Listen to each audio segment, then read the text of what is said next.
உங்களுக்கு புரியுற அளவுக்கு நான் சொல்ல முடியாது. அதனால முடிஞ்ச அளவுக்கு இயேசு நாமத்துல சொல்ற புரிஞ்சுக்குங்க. இன்னைக்கு யுத்தம் நடந்துருக்குது. முதல் யுத்தம் எப்படி ஸ்டார்ட் ஆயிடுச்சுனாக்கா, ரஷ்யா தேசத்துக்கும் ரஷ்யா அப்புறம் நாட்டோன்ற ஒரு தேசத்துக்கு யுத்தம் நடந்துச்சு. தெரியுமா உங்களுக்கு? நாட்டோ தேசம் தெரியுமா?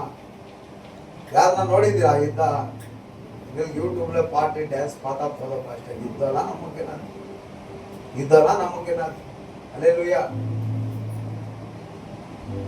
அது நாட்டோ தேசம் அதுக்கு இன்னொரு பேர் இருக்குது. எனக்கு தெரிஞ்ச மட்டும் அந்த பேர். இந்த ரஷ்யாக்காரனும் அவனும் யுத்தம் பண்ணிருக்கிறான். இன்னும் அந்த யுத்தம் ஒளியில இவன் பாம்பு போடுறான், அவன் பாம்பு போடுறான், இவன் பாம்பு போடுறான், இவன் பாம்பு போடுறான், போட்டுட்டு தான் இருக்கிறாங்க ஒளியில. ஆனா இப்போ ஒரு யுத்தம் ரீசெண்டா ஸ்டார்ட் ஆயிடுச்சு. ஈரான் தேசத்துக்கும் இஸ்ரேல் தேசத்துக்கும் அமெரிக்கா தேசத்துக்கும் என்ன ஆயிடுச்சு? யுத்தம் ஸ்டார்ட் ஆயிடுச்சு. இந்த ஒரு ஈரான் தேசம் அமெரிக்காவுக்கும் இஸ்ரேல் தேசத்துக்கும் பயங்கரமா பாம்பு போட்டுருக்கான். யாரு? ஒரு தேசத்துக்காரன் இந்த தேசத்துக்கு. அப்படியே பார்த்தா சவுதி அரேபியா இங்கெல்லாம் பாம்பு விழுந்துன்னு தான் ஆகுது. 7 தேசத்துக்கு பாம்பு போடுறான் இவன் ஒருத்தன். யுத்தம் நடந்துருக்குது. இப்போ பார்க்கறதுக்கு இவன் ஒருத்தன் தான் இருக்கிறான். இவன் யார் என்றால், இந்த தேசம் யார் என்றால் முஸ்லிம்ஸ் இருக்கிற தேசம் இது ஈரான். இஸ்ரேல் தேசம்னா நம்ம ஆண்டவர் வாக்குத்தத்தம் பண்ண அந்த சந்ததி இருக்கிற தேசம் இஸ்ரேல் தேசம். அமெரிக்கா தேசத்துல பார்க்க போனா ஆல்ரெடி எல்லாரும் கிறிஸ்டின்ஸ் தான். எல்லாம் இயேசுவை வணங்குறவங்க தான், இயேசுவை ஆராதிக்கிறவர்கள் தான். புரியுதுங்களா? இந்த இஸ்லாமும் வேற யாரும் இல்லை, இந்த கிறிஸ்டின்ஸும் வேற யாரும் இல்லை. ஒரே தகப்பனுக்கு பிறந்தவங்க தான் இவங்க. தேவனால வாக்குத்தத்தம் பண்ணப்பட்டு பொறுக்கப்பட்டவர்கள் தான் இவர்கள். இப்ப இவர்களை இதோ பண்ணிருக்கிறாங்க. முஸ்லிம்ஸ் இயேசுவை ஏற்றுக்கொள்ள மாட்டேங்கிறாங்க. ஆனா குர்ஆன்ல இருக்குது, இயேசு கடைசி காலத்திலே இயேசு வரப்போகிறார், அவருடைய 2வது வருகை வரப்போகுதுன்னு அவங்க பைபிள்ல இருக்குது, நம்புறாங்க. ஆனா தேவன் என்று நம்ப மாட்டேங்கிறாங்க. ஒரு தூதன் என்று நம்புகிறாங்க. ஒரு தீர்க்கதரிசி மோசே எப்படி ஒரு ஊழியர் செய்ய வந்தார் அப்படி நம்புறாங்க. ஒரு எலியா எப்படி வந்தார்? ஒரு தீர்க்கதரிசியா அப்படி நம்புறாங்க. ஒரு எலிஷா எப்படி வந்தான்?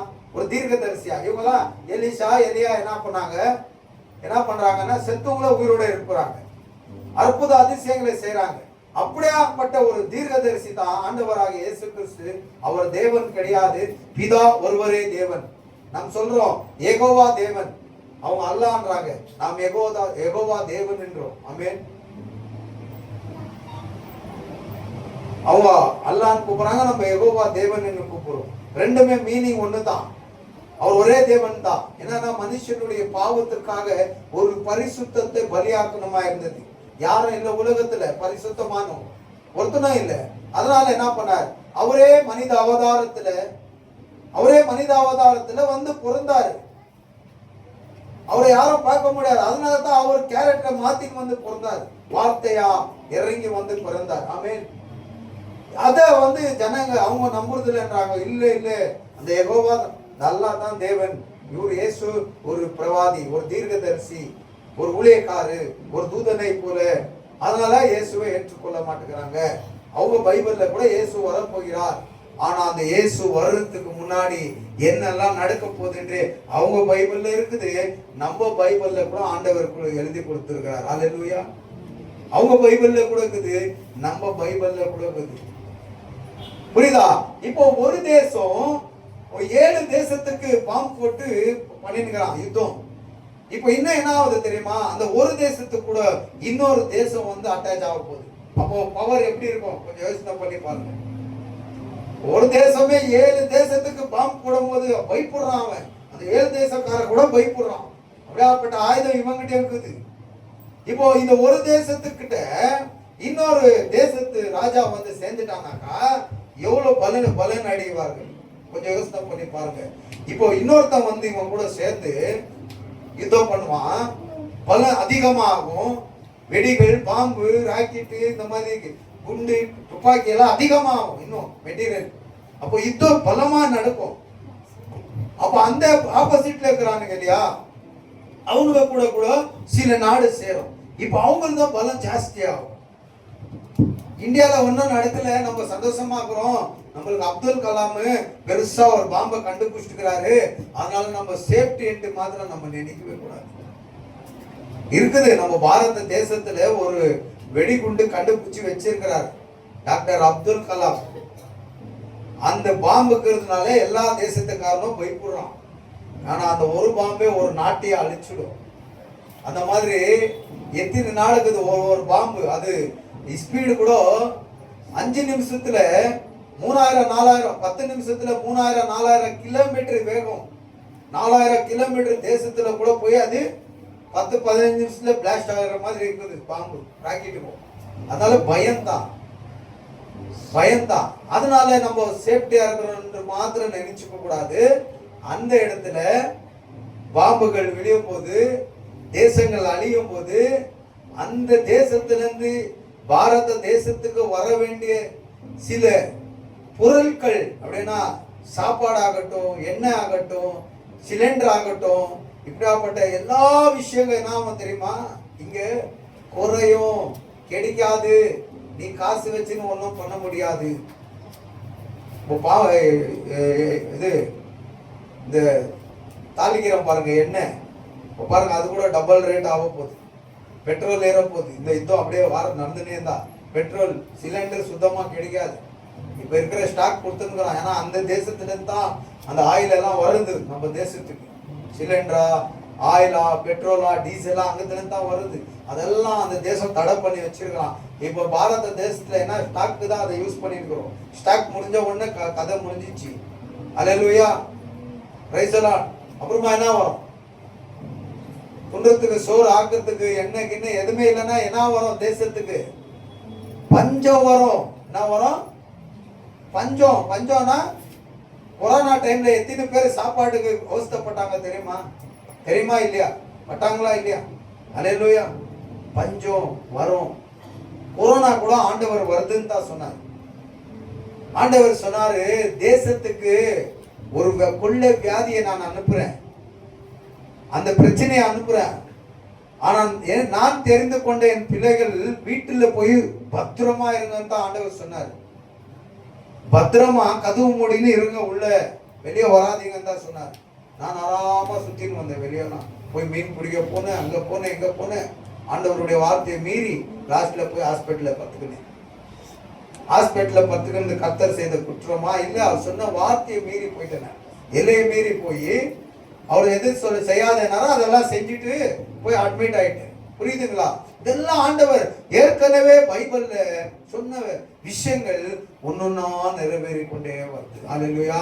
அதான் நம்ம பார்க்க போறோம். படிங்க, மத்தாயா 24ஆம் அதிகாரத்துல நம்ம பார்க்கும்போது இந்த உலகத்துல நடந்து இருக்கிற விஷயத்துக்கும் இந்த பைபிளுக்கும் என்ன சொல்லுது, என்ன சம்பந்தம் அப்படின்னு நம்ம பார்க்கணும். படிங்க. சீஷருங்க, இயேசு கூட சீஷருங்க வராங்க. வரும்போது சீஷர்கள் ஒரு அந்த சாலமோன் கட்டின அந்த தேவாலயத்தை பார்த்து ஆச்சரியப்படுறாங்க. என்னடா இது பில்லருங்க, என்னடா இது கல்லுங்க, நம்ம சாலமோன் ராஜா தேவாலயத்தை இப்படி சக்கத்தா கட்டியிருக்கிறாங்க. ஏன்னா அந்த ஒவ்வொரு பிள்ளைகளுக்கும் தங்கத்தின் தகடுகளை சுத்தி இருந்தாங்களாம். தங்கத்தின் தகடுகளை சுத்தி இருந்தது. உள்ளெல்லாம் தங்கங்கள் அங்கங்க பதிக்கப்பட்டிருந்தது அந்த ஆலயத்துல. எல்லாம் பார்த்து சீஷர்கள் ஆச்சரியப்படுறாங்க. அப்போ இயேசு ஒரு வார்த்தை சொல்றாங்க பாருங்க. ಆಮೇಲೆ ಯೇಸು ದೇವಾಲಯದಿಂದ ಹೊರಟು ಹೋಗುತ್ತಿರಲು ಆತನ ಶಿಷ್ಯರು ಆತನಿಗೆ ದೇವಾಲಯದ ಕಟ್ಟಡಗಳನ್ನು ತೋರಿಸುವುದಕ್ಕೆ ಹತ್ತಿರಕ್ಕೆ ಬಂದನು. தேவனுடைய ஆலயத்துக்கே தேவனுக்கே இவங்க காட்டுறாங்க. சாமி குருவே அல்லோடி தேவர ஆலயம், தேவனுக்கே அட்வைஸ் பண்றாங்க. ஆலயம் பாருப்பா எப்படி இருக்குது. அப்பொழுது இயேசு இதெல்லாமே நீங்க பார்த்துன்னு இருக்கிறீங்க இல்லையா, இந்த கல்லுகள் மேலே கல்லுகள் இல்லாதபடிக்கு அழிக்கப்படும். இந்த கல்லுகளை பார்க்கறீங்க இல்லையா, ஒரு நாள் வரும். அந்த நாளில் ஆச்சரியப்பட்டு பார்க்கறீங்க இல்லையா, ஒரு நாள் வரும். அந்த நாளில் இந்த ஒரு கல்லுக்கு மேலே இன்னொரு கல்லு இருக்காதுப்பா, இடிந்து விழுந்து கிடக்கும். அப்படின்னு ஆண்டவரே சொல்றாரு. யாருக்கு? சீஷர்களுக்கு. ஆச்சரியப்படாதீங்க, என்ன சக்கத்தாக்குது, தங்கத்திலே வேற அங்கங்க பதுக்கி இருக்கிறாங்க டிசைனுங்கோ. ஆச்சரியப்படாத, ஒரு கல்லுக்கு மேல ஒரு கல்லு இல்லாதபடி இடிந்து விடுவ அந்த நாள் வரும். ஆச்சரியப்படாதீங்க. எல்லா கல்லுகள் தள்ளப்படும் என்று உங்களுக்கு சத்தியமா மெய்யாகவே நான் சொல்லுகிறேன், கேளுங்கள் என்றார் ஆண்டவர். அல்லேலூயா, பிரைஸ் தி லார்ட். ஒரு நாள் ஆண்டவர் இயேசு சொல்லி, ஆண்டவர் இயேசு மரித்து, ஆண்டவர் இயேசு பரலோகத்துக்கு போய் கொஞ்சம் பல வருஷம் ஆன பிறகு நேபுத்நேச்சர் என்ற ஒரு ராஜா அந்த தேசத்தை கொள்ளையடிக்கிறான். இஸ்ரேல் தேசத்தை கொள்ளையடிக்கிறான். கொள்ளையடிச்சாங்க இருக்கிறவங்களெல்லாம் நிறைய பேரை கொண்டு போட்டு நல்ல நல்ல ஆட்களை தன் ராஜ்யத்துக்கு வேலை செய்யறதுக்கு வேலை ஆட்களாக சிலரை அரெஸ்ட் பண்ணி இந்த ஆலயத்தை என்ன பண்றான், இடித்து கொளுத்தி இந்த ஆலயத்தில் இருந்த பொருட்கள், தேவனுக்கு ஆராதனைக்கு செலுத்தப்பட்ட பொருட்கள், தங்கம் வெள்ளி விடாப்பட்ட சாமான் எல்லாம் கொள்ளையடிச்சுன்னு அதை கொளுத்திட்டு போயிடுறான். யாரு? நேபுத்நேச்சர் என்ற இன்னொரு ராஜா இந்த தேசத்தை கொள்ளையடிச்சுட்டு கொளுத்திட்டு தேசத்தை அழிச்சிட்டு போயிடுறான்.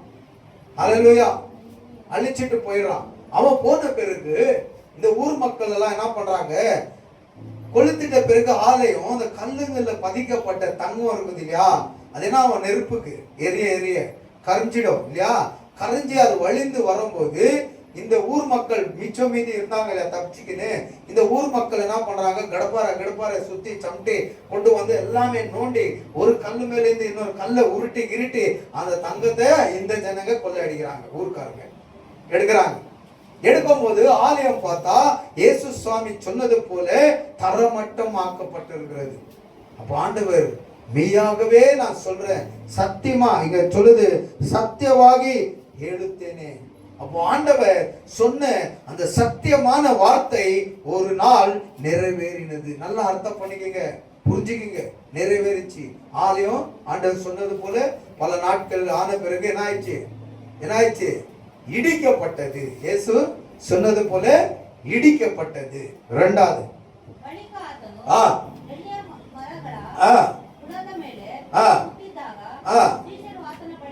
பாருங்க, ஒரு மரத்து அடிவாரத்துல ஆண்டவர் உட்கார்ந்து கொண்டு இருக்கும் போது சீஷர்கள் வந்து அவர்கிட்ட வந்து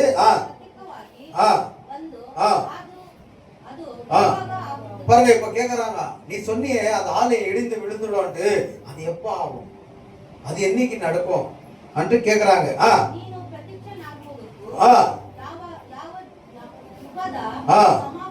இந்த உலகம் முடிவதற்கும் நீ வர்றதுக்கும் என்ன அடியாளம் சொல்லுங்க ஆண்டவரே. இது அழியறதுக்கும் இந்த ஆலயம் ஒடியறதுக்கும் நீ உன்னுடைய இரண்டாவது வருகை வர்றதுக்கும் என்ன அடியாளம் எங்களுக்கு சொல்லுங்க, நமக்கு சொல்லுங்க ஆண்டவரே என்று அன்னைக்கே கேக்குறாங்க. இவங்க யாரு? சீஷர்கள் அன்னைக்கே கேக்குறாங்க. இயேசு அவர்களுக்கு சொன்னது என்னவென்றால், யாரனா உங்களை மோசமாக்குவார்கள், ஏமாத்துவார்கள், உஷாரா இருங்க. உங்களை ஏமாத்துவார்கள், உஷாரா இருங்க. யாராச்சும் உங்களை ஏமாத்துவார்கள், உஷாரா இருங்க. எந்த விஷயத்துல ஏமாத்துவாங்க? ஏனென்றால் அநேகர் வந்து என்னுடைய நாமத்தை எடுத்துக்கொண்டு நான் கிறிஸ்தவன் என்று எவ்வளோ ஜனங்களை மோசப்படுத்துவார்கள், உஷாராருங்க. இது எதுக்கு சொல்றாருன்னா, இவங்க கேக்குறாங்க, இந்த உலகம் அழியறதுக்கும் இந்த ஆலயம் இடியறதுக்கும் நீ வர்றதுக்கும் என்ன அடையாளம்? ஒரு அடையாளம் சொல்லுங்க, நாங்க அந்த அடையாளத்தை நாங்க தெரிஞ்சு வச்சுக்கிறோம், இது உஷாரா இருக்கிறோம், எச்சரிக்கையா இருக்கிறோம், எங்க ஜனங்களுக்கு நாங்க சொல்றோம், எங்க பிள்ளைகளுக்கு நாங்க சொல்றோம், இந்த உலகம் அழியறதுக்கும் நீ வர்றதுக்கும் இந்த ஆலயம் ஒடியறதுக்கும் என்ன அடையாளம்? ஒரு அடையாளத்தை சொல்லுங்க. நமக்கு ஆண்டவர் சொல்றார், ஒரு காலம் வரும், அந்த காலத்துல என் பேரை எடுத்துக்கொண்டு அநேக வருவார்கள், நான் கிறிஸ்துவு என்று அந்த நாட்கள்ல நீங்கள் எச்சரிக்கையா இருங்க. பாருங்க, போன வாரம் அந்தாண்ட வரும் ஒருத்தர் இந்த சர்ச்சுக்கு வந்தார். ஒரே நாள் 10 நிமிஷம் அவரை நான் மீட் பண்ணேன். அதுக்குள்ள அவர் என்னென்னவோ கதை விட்டார். வெளிநாட்டுல உங்களை கூப்பிடுறாங்க, கோயம்புத்தூர்ல உங்களை கூப்பிடுறாங்க, அவ்வளோ பெரிய பாஸ்டா நான் அரவர்ல மீட் பண்ணும்போது எப்படி அப்பாயின்மெண்ட் கொடுத்தாங்க எனக்கு? ஐயா நீங்க டேட் சொன்னீங்கன்னா பிக்ஸ் பண்ணிடுவேன், உங்களுக்கு அப்பாயின்மெண்ட் காத்துனுக்குது, அங்க காத்துனுக்குது, இங்க எல்லாம் 1000 2000 3000 ஜனங்க இருக்கிற சர்ச் இல்லையா, கோடி கோடி இன்வெஸ்ட் பண்ணிக்கிற சர்ச்சுகளே எனக்கு வரப்பு. ஆண்டவருடைய வசனம் சொல்லிச்சு, இவன் கிறிஸ்துவன்ட்டு வந்து என்னை ஏமாத்துறான். ஏன்னா ஏற்கனவே ஒருவன் கிறிஸ்து கிறிஸ்துன்னு சொல்லின்னு வந்து நான் ஏமாந்து போயிட்டேன். ஒரு 2 லட்சம் 20 40,000 ரூபாய் கொடுத்து நான் ஏமாந்துட்டேன் ஒருத்தங்கிட்ட. அன்னைக்கு ஆண்டவர் சொல்லிட்டாரு இந்த வசனம், எச்சரிக்கையா இரு, உலகம் கடைசி நாள்ல இருக்கிற நான் சொன்ன வார்த்தை நிறைவேறி கொண்டிருக்குது. அவன் கிறிஸ்து கிறிஸ்துன்னு வரான், நீ ஏமாந்து போயிருக்கிற, மீண்டும் படிச்சு தெரிஞ்சுக்கோனார் ஆண்டவர். அன்னிலேருந்து உஷாராயிட்டேன் நான். ஓ இந்த கடைசி காலத்துல ஆண்டவர் சொன்னது போல, ஏன்னா ஆலயம் எழுந்துச்சு, ஆண்டவர் சொல்லிட்டு போயிட்ட பிறகு ஆலயம் எழுந்துச்சு. இப்போ கிறிஸ்து கிறிஸ்துன்ற வார்த்தை நிறைவேறி கொண்டிருக்குது. ஏமாத்துறவர்கள் வந்து கொண்டிருக்கிறாங்க. பார்த்தா அவங்க பாஸ்டரோட இன்னும் பயங்கரமா பேசுவாங்க, மெசேஜ் எல்லாம் பயங்கரமா கொடுப்பாங்க உங்களுக்கு. அப்படியே பாஸ்டர் கூட நம்மளுக்கு மெசேஜ் சரியே இல்லை, எப்பா பாரு திட்டுறாரு அவரு, எப்பா பாரு பாவம் பாவம் சாபம் சாபம் நரகம் நரகம்னு பேசுறாரு பாரு, ஒரு சொர்க்கம் சொர்க்கம் ஆசீர்வாதம் மணி கோல்டு ஆஸ்தி பாஸ்தி நல்ல ஆசீர்வாதம் பேசுறாரு மெயின்டு போயிடும். ஆனா அவர்கள் எல்லாம் ஆண்டவர் சொன்னது போல கடைசி நாட்கள் மோசம் பண்ணுகிற கிறிஸ்தவர்களாக காணப்படுவார்கள். எச்சரிக்கையா இருக்கு. நான் உஷாராயிட்டேன் அன்னைக்கே சொல்லிட்டேன், நெக்ஸ்ட் டைம் வராதேங்க ஐயா. நைட்ல வந்துட்டு ஒரு சர்ச்சில் அலௌன்ஸ் பண்ணிட்டு அம்மாவுக்கு கேன்சர் அட்மிட் பண்ணிட்டுக்கிற, ஒரு இன்ஜெக்ஷன் 10,000 15,000 எவ்வளோ முடியுதோ அவ்வளோ கலெக்ஷன் பண்ணி ஐயா அதனா காணிக்கை கொடுத்தா வாங்கி போயிடலான்னு பார்க்குறேன். வரவே வராது சர்ச்சுக்கு. ஏன்னா ஏற்கனவே எங்கள் பாஸ்டர் சர்ச்சுக்கு போய் அவரை கூப்பிடவே இல்லை, அப்படியே போயிட்டுக்கிறாரு உள்ளோ போயிட்டு. நானும் ஒரு கிறிஸ்து, நானும் ஒரு பாஸ்டர், ஒரு சாட்சி சொல்லணும்னு தான் கொடுத்துட்டுக்கிறாங்க. எங்க பாஸ்டர் தான் கொடுத்துட்டுக்குவார், அவர் வேற யாரோ இருக்கிறதுனால கொடுத்துட்டுக்கிறாரு. ஏமாந்து நல்லா அப்படி இப்படி பேசி சிரிக்கே வச்சுட்டு இப்படி ஆயிட்டுக்குது, எனக்கு ஹெல்ப் பண்ணுவானா எல்லாம் 200 ரூபாய் 300 ரூபாய் 500 ரூபாய் அப்படி போட்டு கிட்ட ஒரு 5,000 ரூபாய் கிட்ட கொடுத்து அமைச்சிருக்கிறான். அங்க வாங்கி நீங்க வந்துருக்குறது ஐயா. அப்புறமா தான் எனக்கு தெரிஞ்ச விஷயம், வராதேன்ட்டு நான் வரவே வராது, யாரே ஏமாத்த வந்துக்கிறேன் எஸ் நாமத்துல. ஓ வசனம் சொல்லுது பாரு, அன்னிலேருந்து கான்டெக்டே இல்லை எனக்கு அவருது. அல்லேலூயா. கடைசி காலத்துல நான் உன் கிறிஸ்துவன் என்று உன் வீடை தேடி வருவான், நீ போகிற வழிகளை காணப்படுவான். எச்சரிக்கையாரு, ஏமாந்து போயிடாத. ஆண்டவர் அன்னைக்கே சொல்லிட்டா, கடைசி காலம் நான் வர்றதுக்கும் இந்த காரியங்கள் நடக்கிறதுக்கும் அதி சீக்கிரமா இருக்கும். இதெல்லாம் நடக்கும். நான் வர்றதுக்கு முன்னாடி, இந்த உலகம் அழியறதுக்கு முன்னாடி இந்த விஷயங்கள் நடக்கும். உஷாரா இருங்க. இன்னைக்கு கடைசி காலத்துல இருக்கிறோம். ஆலயம் இடிந்து போனது, இயேசு போன பிறகு ஆலயம் இடிந்து போனது. நான் கிறிஸ்தவன் என்று ஏமாற்றுகிறவன் இன்றைக்கு தெரிஞ்சு கொண்டு இருக்கிறான். 2026 வருஷத்துக்கு வருஷம் ஆயிடுச்சு, இன்னைக்கு ஏமாத்தி கொண்டு இருக்கிறாங்க. எச்சரிக்கையா இருங்க. இன்னும் காலம், இன்னும் அடுத்த வருஷம் 2000 வருஷம் ஆண்டவர் டேட் கொடுத்துருக்கிறாரு. 2025 வருஷம் தாண்டிச்சு ஆண்டவர் அந்த தேதியை கொடுத்து. இன்னும் நம்ம காத்து வெயிட் பண்றதுல வரப்போகிறார். எச்சரிக்கையாருங்க. அந்த நாட்கள் அந்த காரியங்கள் துல்லியமா நடந்து கொண்டு இருக்கிறது. எச்சரிக்கையாருங்க. அப்புறம் ಇದಲ್ಲದೆ ಯುದ್ಧಗಳಾಗುವುದನ್ನು ಯುದ್ಧವಾಗುವ ಹಾಗೆ ಇದೆ ಎಂಬ ಸುದ್ದಿಗಳನ್ನು ನೀವು ಕೇಳುವರಾಗಿರ್ತೀರಾ.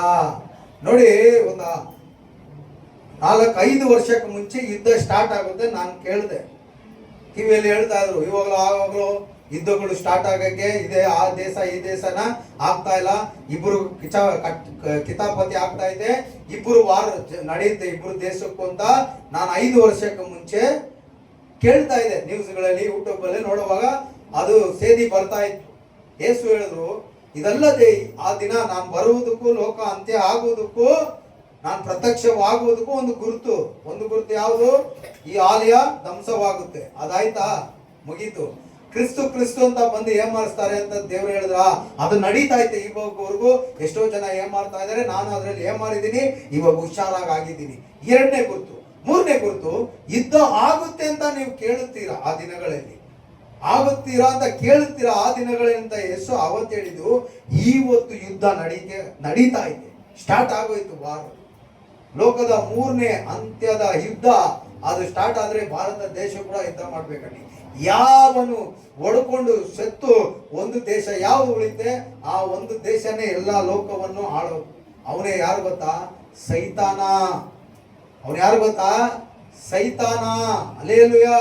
ಅವನು ಬರೋದಕ್ಕೆ ಮುಂಚೆನು, ಯುದ್ಧ ಮುಗಿಯುವುದಕ್ಕೆ ಮುಂಚೆನು, ಸೈತಾನ ಬರೋದಕ್ಕೆ ಮುಂಚೆನು ಏನಾಗುತ್ತೆ ನಾನು ಹೇಳ್ತೀನಿ ನೋಡಿ, ಬೈಬಲ್ ಇದ್ದಾನೆ. ಆಯ್ತಾ? ಯುದ್ಧಗಳು, ಒಂದು ದೇವಾಲಯ ಧ್ವಂಸವಾಗುತ್ತೆ. ಎರಡನೇದು ಕ್ರಿಸ್ತ ವಿರೋಧಿಗಳು ಬರ್ತಾರೆ, ಕ್ರಿಸ್ತು ಅಂತ ಹೇಳ್ಕೊಂಡು ಏಮಾರಿಸೋರು. ಮೂರನೇದು ಯುದ್ಧ ಆಗುತ್ತೆ ಅಂತ ಕೇಳ್ತೀರಾ. ಆದ್ರೆ ಇವಾಗ ಏನಾಗ್ತಾ ಐತೆ? ಯುದ್ಧ ನಡೀತಾ ಐತೆ. ಮೂರು ವಿಷಯ. ಆಮೇಲೆ ಕಳವಳ ಪಡದಂತೆ. ಹಂಗಂದ್ರೆ ನೀವು ಭಯ ಪಡ್ಬೇಡಿ, ನೀವು ಹುಷಾರಾಗಿರ್ರಿ, ನಿಮ್ಮನ್ನು ನೀವು ನೋಡ್ಕೊಳ್ಳಿ, ಅಂದ್ರೆ ಭಯ ಪಡ್ಬೇಡಿ. ದೇವರು ವಾಗ್ದಾನ ಮಾಡಿದ್ದಾನೆ. ಯಾರಿಗೆ? ಎಲ್ಲರಿಗೂ ಅಲ್ಲ ರೀ, ಎಲ್ಲರಿಗೂ ಅಲ್ಲ, ತನ್ನನ್ನು ನಂಬುವವರಿಗೆ ಮಾತ್ರ. ಎಲ್ಲರಿಗೂ ಕೊಟ್ಟು ಬಿಟ್ರೆ ಅದು ದೇವರಿಗೆ ಅರ್ಥನೇ ಇರೋದಿಲ್ಲ. ಅದಕ್ಕೆ ಇಲ್ಲಿವರೆಗೂ ಚಾನ್ಸ್ ಕೊಟ್ಟಿದ್ದು. 2026 ವರ್ಷ ಆಯ್ತು, ಇಲ್ಲಿವರೆಗೂ ದೇವರು ಅವನು ಬದಲಾಗ್ತಾನೆ, ಇವನು ಬದಲಾಗ್ತಾನೆ, ಅವನು ಬದಲಾಗ್ತಾನೆ, ಇಲ್ಲಿವರೆಗೂ ದೇವರು ಚಾನ್ಸ್ ಕೊಟ್ಟಿರೋದು. ಅದಕ್ಕೆ ಅರ್ಥ ಮಾಡ್ಕೊಳ್ಳಿ. ಹಲ್ಲೆಲೂಯಾ. ಆದ್ರೆ ತಾನು ಆದುಕೊಂಡ ಜನರು, ತನ್ನನ್ನು ಸ್ವೀಕರಿಸಿದ ಜನರು, ತನ್ನ ಮೇಲೆ ವಿಶ್ವಾಸವಿರುವ ಪ್ರತಿಯೊಬ್ಬರು ಭಯ ಪಡೋದು ಬೇಕಾಗಿಲ್ಲ. ಆಮೇಲೆ ಯಾಕೆಂದರೆ ಹಾಗೆ ಆಗುವುದು ಅಗತ್ಯ. ಆದರೂ ಇದು ಇನ್ನೂ ಅಂತ್ಯಕಾಲ ಇಲ್ಲ. ಹಾಗೆ ಆಗುವುದು ಸತ್ಯ, ಆದ್ರೆ ಇನ್ನೂ ಇದು ಅಂತ್ಯಕಾಲ ಇಲ್ಲ. ಯಾವಾಗ ಹೇಳಿದ್ದು ಯೇಸು? ನೆನ್ನೆ ಮೊನ್ನೆನಾ? 2026 ವರ್ಷಕ್ಕೆ ಮುಂಚೆ ಹೇಳ್ಬಿಟ್ರು. ಇವಾಗ ಇಷ್ಟು ವರ್ಷ ದಾಟಿ ನಡಿಲೇಬೇಕಲ್ಲ, ನಡೀತಾ ಇದೆ. ಆವಾಗ ಹೇಳಿದ್ರು ಭಯ ಪಡ್ಬೇಡಿ, ಇದು ಇನ್ನೂ ಅಂತ್ಯಕಾಲ, ಇದಕ್ಕೊಂದು ಸ್ವಲ್ಪ ಟೈಮ್ ಇದೆ. ಆ ಸ್ವಲ್ಪ ಟೈಮ್ ಎಷ್ಟು ವರ್ಷ ಆಯ್ತು ಗೊತ್ತಾ? 2025 ವರ್ಷ ಆಗೋಯ್ತು. ಸ್ವಲ್ಪ ಟೈಮ್ ದೇವರಿಗೆ. ಒಂದು ದಿನವು 1000 ದಿನವಾಗುವ, 1000 ದಿನ ಒಂದು ದಿನವಾಗುವ ದೇವರ ಲೆಕ್ಕ ಅಂತೆ. ஒரு நாள் 1000 நாள் போலவும் 1000 நாள் ஒரே நாள் போலவும் ஆண்டவருடைய கணக்கு. நல்லா தெரிஞ்சுக்கிங்க. புரியுதுங்களா? ஒரு நாள் ஆண்டவருக்கு 1000 நாள் போலமா, 1000 நாள் தேவன் மனுஷச்சா ஒரே நாளா மாத்திடுவாராம். புரியுதா? அப்ப ஆண்டவர் 2025 வருஷம் தாண்டி இருக்குதுன்னா ஏன் ஆண்டவர் பொறுமையா இருந்தாருன்னா, இவன் திருந்திடுவான், அவன் சரியாயிடுவான், அவன் ரட்சிக்கப்படுவான், அவன் என் நாமத்தை அறிந்து கொள்வான். அந்த ஜனம், அந்த சந்ததி, இந்த சந்ததி, இந்த தேசத்தின் ஜனம், இதோ இவன் அவன் அவன் என்னை ஏற்றுக்கொள்வாங்க, ஒருவனும் கெட்டு போவது என் பிதாவின் இஷ்டம் அல்ல, எல்லாரும் நித்திய ஜீவனை பெற வேண்டும் என்றுதான் என் பிதாவின் இஷ்டமா இருக்குதுன்னு ஆண்டவர் பொறுமையா காத்து கொண்டிருந்தார். இனிமே அவர் காக்க மாட்டார். நல்லா தெரிஞ்சுக்குங்க, எச்சரிக்கையாக. இனிமே ஆண்டவர் காத்து நல்லா இருக்க மாட்டார். இன்னைக்கு நடக்காது, இது நடக்கிறது இன்னைக்கு இல்லைன்னு சொன்னாரு, ஆனா நடக்கும். ஆனா சொல்லி 2025 வருஷம் ஆயிடுச்சு இயேசு இந்த பூமியில இருந்து போகிறதுக்கு முன்னாடி சொல்லி. இன்னுமா நம்மளுக்கு சமயத்தை கொடுப்பாங்க பாவத்தை செய்ய? இன்னுமா நம்ம விசுவாசம் இல்லாம தேவனுக்கு விரோதமா செய்ய இன்னுமா நமக்கு ஆண்டவர் சமயம் தருவாரு? ஒருவேளை ஒரு நீதிமான் பாவம் செஞ்சுட்டா, அவன் 7 முறை பாவம் செய்தாலும் கர்த்தர் மன்னித்து அவனை எழுப்புவார் என்று வேதம் வசனம் இருக்குது. 7, 8, 9 செஞ்சுனே போனா ஆண்டவர் கண்டிப்பா மன்னிக்கவே மாட்டார். அல்லேலூயா, அல்லேலூயா. அப்புறம் படிங்க டைம் இல்ல. பாருங்க, ஜனத்துக்கு விரோதமா ஜனமும், ராஜ்யத்துக்கு விரோதமா ராஜ்யமும் எழும்பும். அன்னைக்கு சொன்னார் ஜனத்துக்கு விரோதமா ஜனமும். இது எத்தனாவது? 4வது. ஜனத்துக்கு விரோதமாவும் ஜனமும், ராஜ்யத்துக்கு விரோதமா ராஜ்யமும் எழும்பும். அல்லேலூயா. இன்னைக்கு ஜனத்துக்கு விரோதமா ஜனம் இருக்குதா? ராஜ்யத்துக்கு விரோதமா ராஜ்யங்கள் யுத்தம் செஞ்சுக்குதா? என் ராஜ்யம் ஊர் ராஜ்யம்ட்டு அவன் யுத்தம் செய்யறான். ஜனத்துக்கு விரோதமா ஜனம்னா, நான் கவுடரு, நான் அது, நான் ரெட்டி, நான் பரியன், நான் சக்லி, நான் கவுண்டரு, நான் பிராமணு, இப்படி சொல்லிக்கின்னு நான் சைவம் இல்ல, நீங்க அந்த ஜாதி, நான் இந்த ஜாதி என்று சொல்லி ஜனங்க என்ன பண்ணிருக்கிறாங்க? ஜனத்துக்கு விரோதமா ஜனங்கள் எழுப்பி சண்டை போட்டுக்கிறாங்க. நான் RSS, நான் பஜரங் தளி, நான் ஸ்ரீராம். ஆனா கிறிஸ்து சண்டை போடுறதே இல்லை. கிறிஸ்து நான் இந்த ஜாதி அந்த ஜாதி என்று சண்டை போடுறதே இல்லை. எல்லாரும் என் ஆண்டவருக்கு பிடித்தவர்கள், எல்லாரையும் என் ஆண்டவர் நேசிக்கிறார்கள் என்று கிறிஸ்தவர்கள் வந்து சொல்லுகிறவர்களாக இருக்கிறாங்க. ஆனா மீதி பேரு கிறிஸ்தவர்கள் ஒருவரை விட்டு இந்த உலகத்துல எத்தனை 316 பாஷைகள், இன்னும் அதிகமான பாஷைகள் உண்டு. எனக்கு தெரிஞ்ச மட்டும் 316-17 பாஷைகள் உள்ளவர்கள். அவர்கள் என்ன பண்றாங்க, நான் இந்த ஜனம் அந்த ஜனம் சண்டை போட்டுக்கிறாங்க. அதுல இன்வெல் இஸ்லாமியர்கள் கூட, முஸ்லிம்ஸ் கூட, பரிசுத்தவான்கள் போல அவர்களும் சண்டை போறாங்கன்னா, கிறிஸ்தவர்கள் மாத்திரம்தான் இந்த வேர்ல்டு, இந்த உலகத்திலே, இந்த கேலக்சி உள்ளவே கிறிஸ்தவர்கள் மாத்திரம்தான் நான் அந்த ஜாதி இந்த ஜாதி என்று யாருக்கிட்டே போட்டி போடணும் போல. நீ பிச்சைக்காரனா இருந்தாலும் கிறிஸ்தவன் நேசிக்கிறான், நீ குஷ்டரோகியா இருந்தாலும் கிறிஸ்தவன் நேசிக்கிறான். அல்லேலூயா. நீ எந்த ஜாதி இருந்தாலும் கிறிஸ்தவன் உன்னை நேசிக்கிறான். ஏன்னா அவனுக்குள்ள இருக்கிறது கிறிஸ்து. ஆமென். இனி வாழ்றவன் நான் அல்ல, எனக்குள்ள யார் வாழ்கிறார்? இனி ஜீவிಸುವವನು ನಾನಲ್ಲ, ನನ್ನಲ್ಲಿ ಯಾರು ಜೀವಿಸ್ತಾ ಇದ್ದಾರೆ? கிறிஸ்தனே ஜீவிஸ்தா. அப்படின்னா இயேசுவுடைய அன்பு, இயேசுவுடைய அந்த சுபாவம் நமக்குள்ள இருப்பதனால நாம் எல்லாமே ஒன்னாக எண்ணுகிறவர்களாக இந்த உலகத்துல காண்கிறோம். ஆமென். அல்லேலூயா, அல்லேலூயா, பிரைஸ் தி லார்ட். இயேசு உலகத்தின் எல்லா மக்களை நேசித்தார். வருவர்கள் எல்லாம் யாரையும் இயேசு தள்ளிவிடல. நீ அந்த ஜாதி இந்த ஜாதி இயேசு சொல்லவே இல்லை. ஹல்லேலூயா. இயேசுவாண்ட போனவ அத்தனை பேரையும் அவர் சுகமாக்கினார். அத்தனை பேருக்கு அவர் அற்புதத்தை செய்து அனுப்பினார். அத்தனை பேருக்கு நித்திய ஜீவனை கிடைக்க வேண்டும் என்று தான் சிலுவையை சுமந்து அவர் மரித்து போனார் என்று வேதம் சொல்கிறது. அப்போ கிறிஸ்தவர்களாக இருக்கிறவர் நாம் ஜனத்துக்கு விரோதமா ஜனமா நாம் சண்டை போடுகிறவர்கள் அல்ல. அந்த ஜனங்களை சண்டையிலிருந்து அமைதிப்படுத்துகிறவர், சமாதானத்தை சொல்லுகிறவர்களாக நாம் காணப்படுகிறோம் என்றால் காரணம் நமக்குள்ள கிறிஸ்து வாழ்ந்து இருக்கிறார். அப்படின்னா தேவ ஆவியானவர் வாழ்ந்து கொண்டிருக்கிறார். ஆமென். அல்லேலூயா. புரியுதா? புரிஞ்சிச்சிங்களா?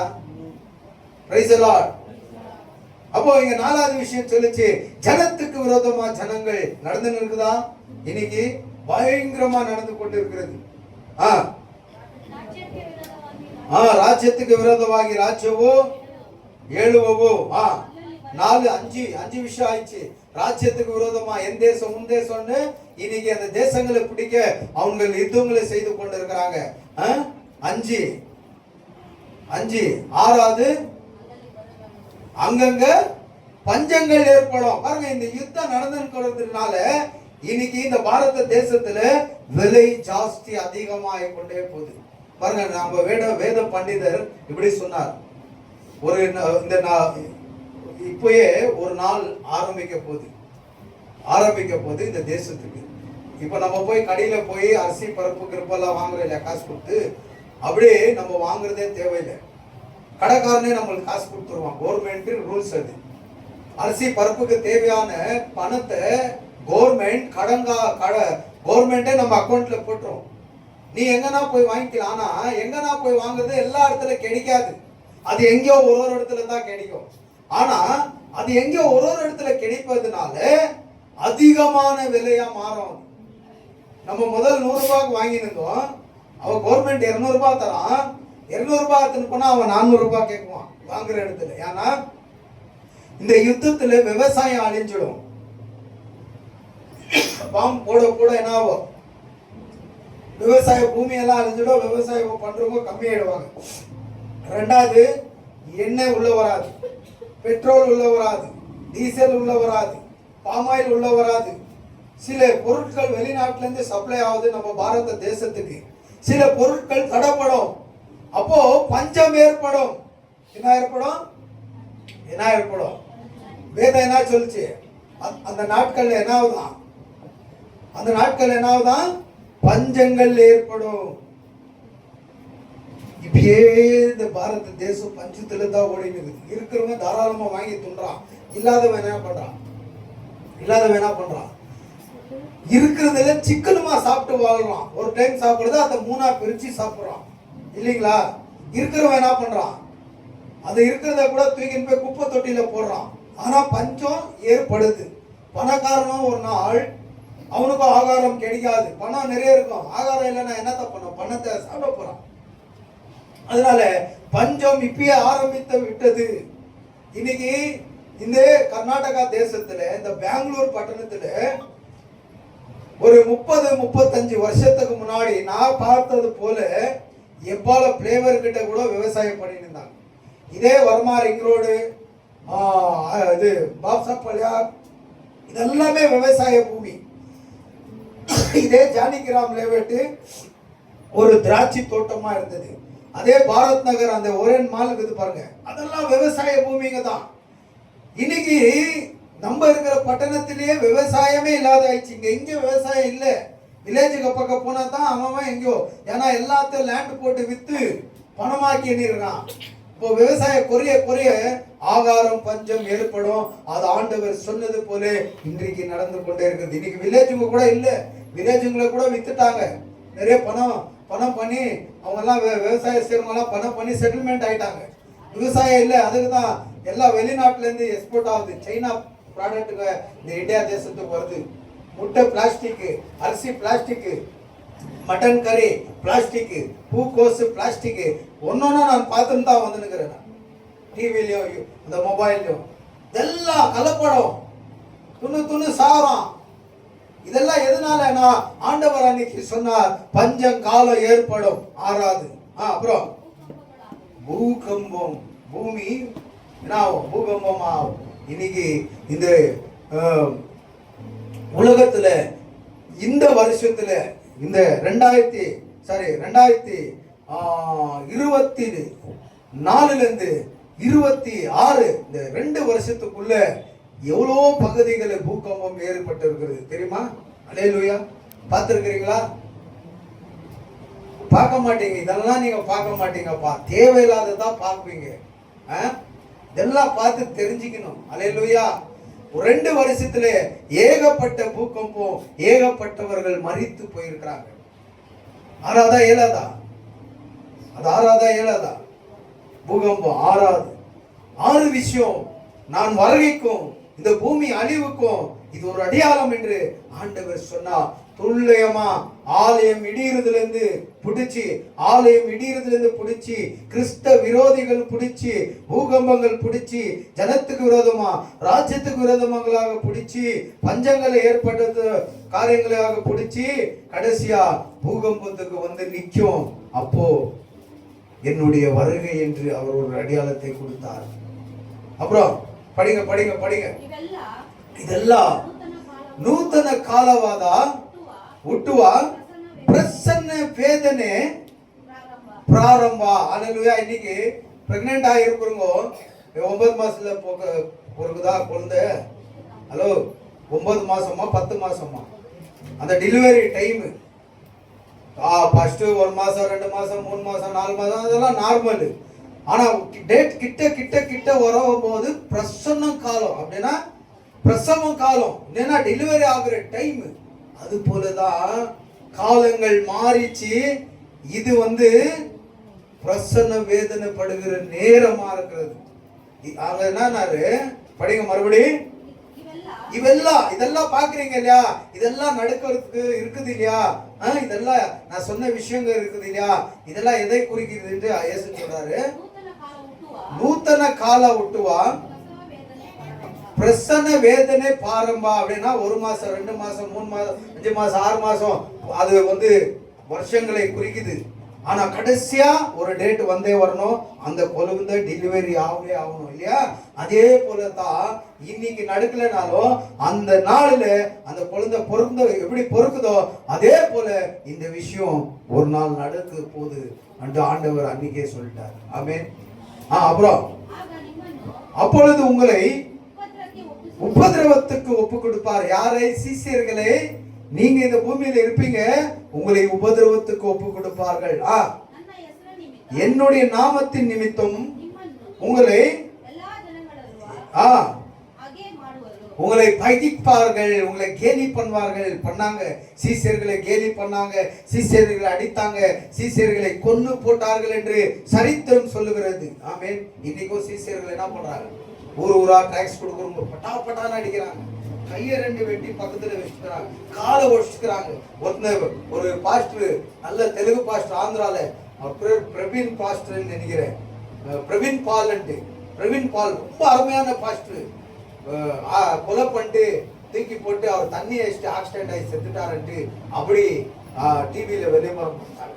அவருக்கு மாதிரியே ட்ரெஸ்ஸை போட்டுன்னு போய் பார்ல ட்ரிங்க்ஸ் வாங்குறது, டோல்கேட்ல அந்த புல்லட்ல கீழே விழுந்து எரிஞ்சு போற மாதிரி டிவி பூச்செட்ல ரிகேட் பண்ணிட்டு இவர் குடிச்சு ஆக்சிடென்ட் ஆகி மேலேருந்து விழுந்து செத்துட்டாருன்ட்டு அதை அப்படியே பண்ணிட்டாங்க. இதெல்லாம் அரசியல்வாதிங்க பண்ண விஷயம். ஆண்டவர் சொன்னார், என் நிமித்தமா அவங்களை பகைப்பார்கள், இம்சை கொடுப்பார்கள். பாருங்க, இன்னைக்கு நடக்குது, நடந்துன்னு தான் இருக்குது. ஆண்டவருடைய வருகைக்கும் அந்த அடையாளத்துக்கும் துல்லியமா இந்த வார்த்தை நிறைவேறி கொண்டிருக்கிறது. படிங்க. அன்னைக்கு அந்த டைம்ல அநேகர் பின்வாங்கி போயிடுவார்களே. நம்மளுக்கு இந்த கிறிஸ்துவின் இந்த மதமே வேண்டாம், ஐயோ இந்த இயேசுவை நம்பி நம்மளுக்கு ரொம்ப கஷ்டம் வந்துச்சு, இந்த இயேசுவை நம்பி நம்ம கஷ்டம் மேலே கஷ்டம், நம்ம பழைய வாழ்க்கையே நல்லாகுது என்று அநேகர் பின்வாங்கி போயிடுவார்கள். கஷ்டத்தை பார்த்து, பஞ்சத்தை பார்த்து, கஷ்டத்தை பார்த்து அநேகர் பின்வாங்கி போயிடுவாங்களா. ஒருவர்கள் மேல ஒருவர்கள் பிடித்து காட்டி கொடுப்பார்கள், ஒருவனை ஒருவன் காட்டி கொடுப்பார்கள். இப்போ யாருன்னா RSS காரங்க லட்டா கிட்டாலாம் தூக்கிட்டு ஓடி வந்து உங்க பாஸ்டர் யாருன்னு உங்களை கேட்டா என்ன பண்ணுவீங்க?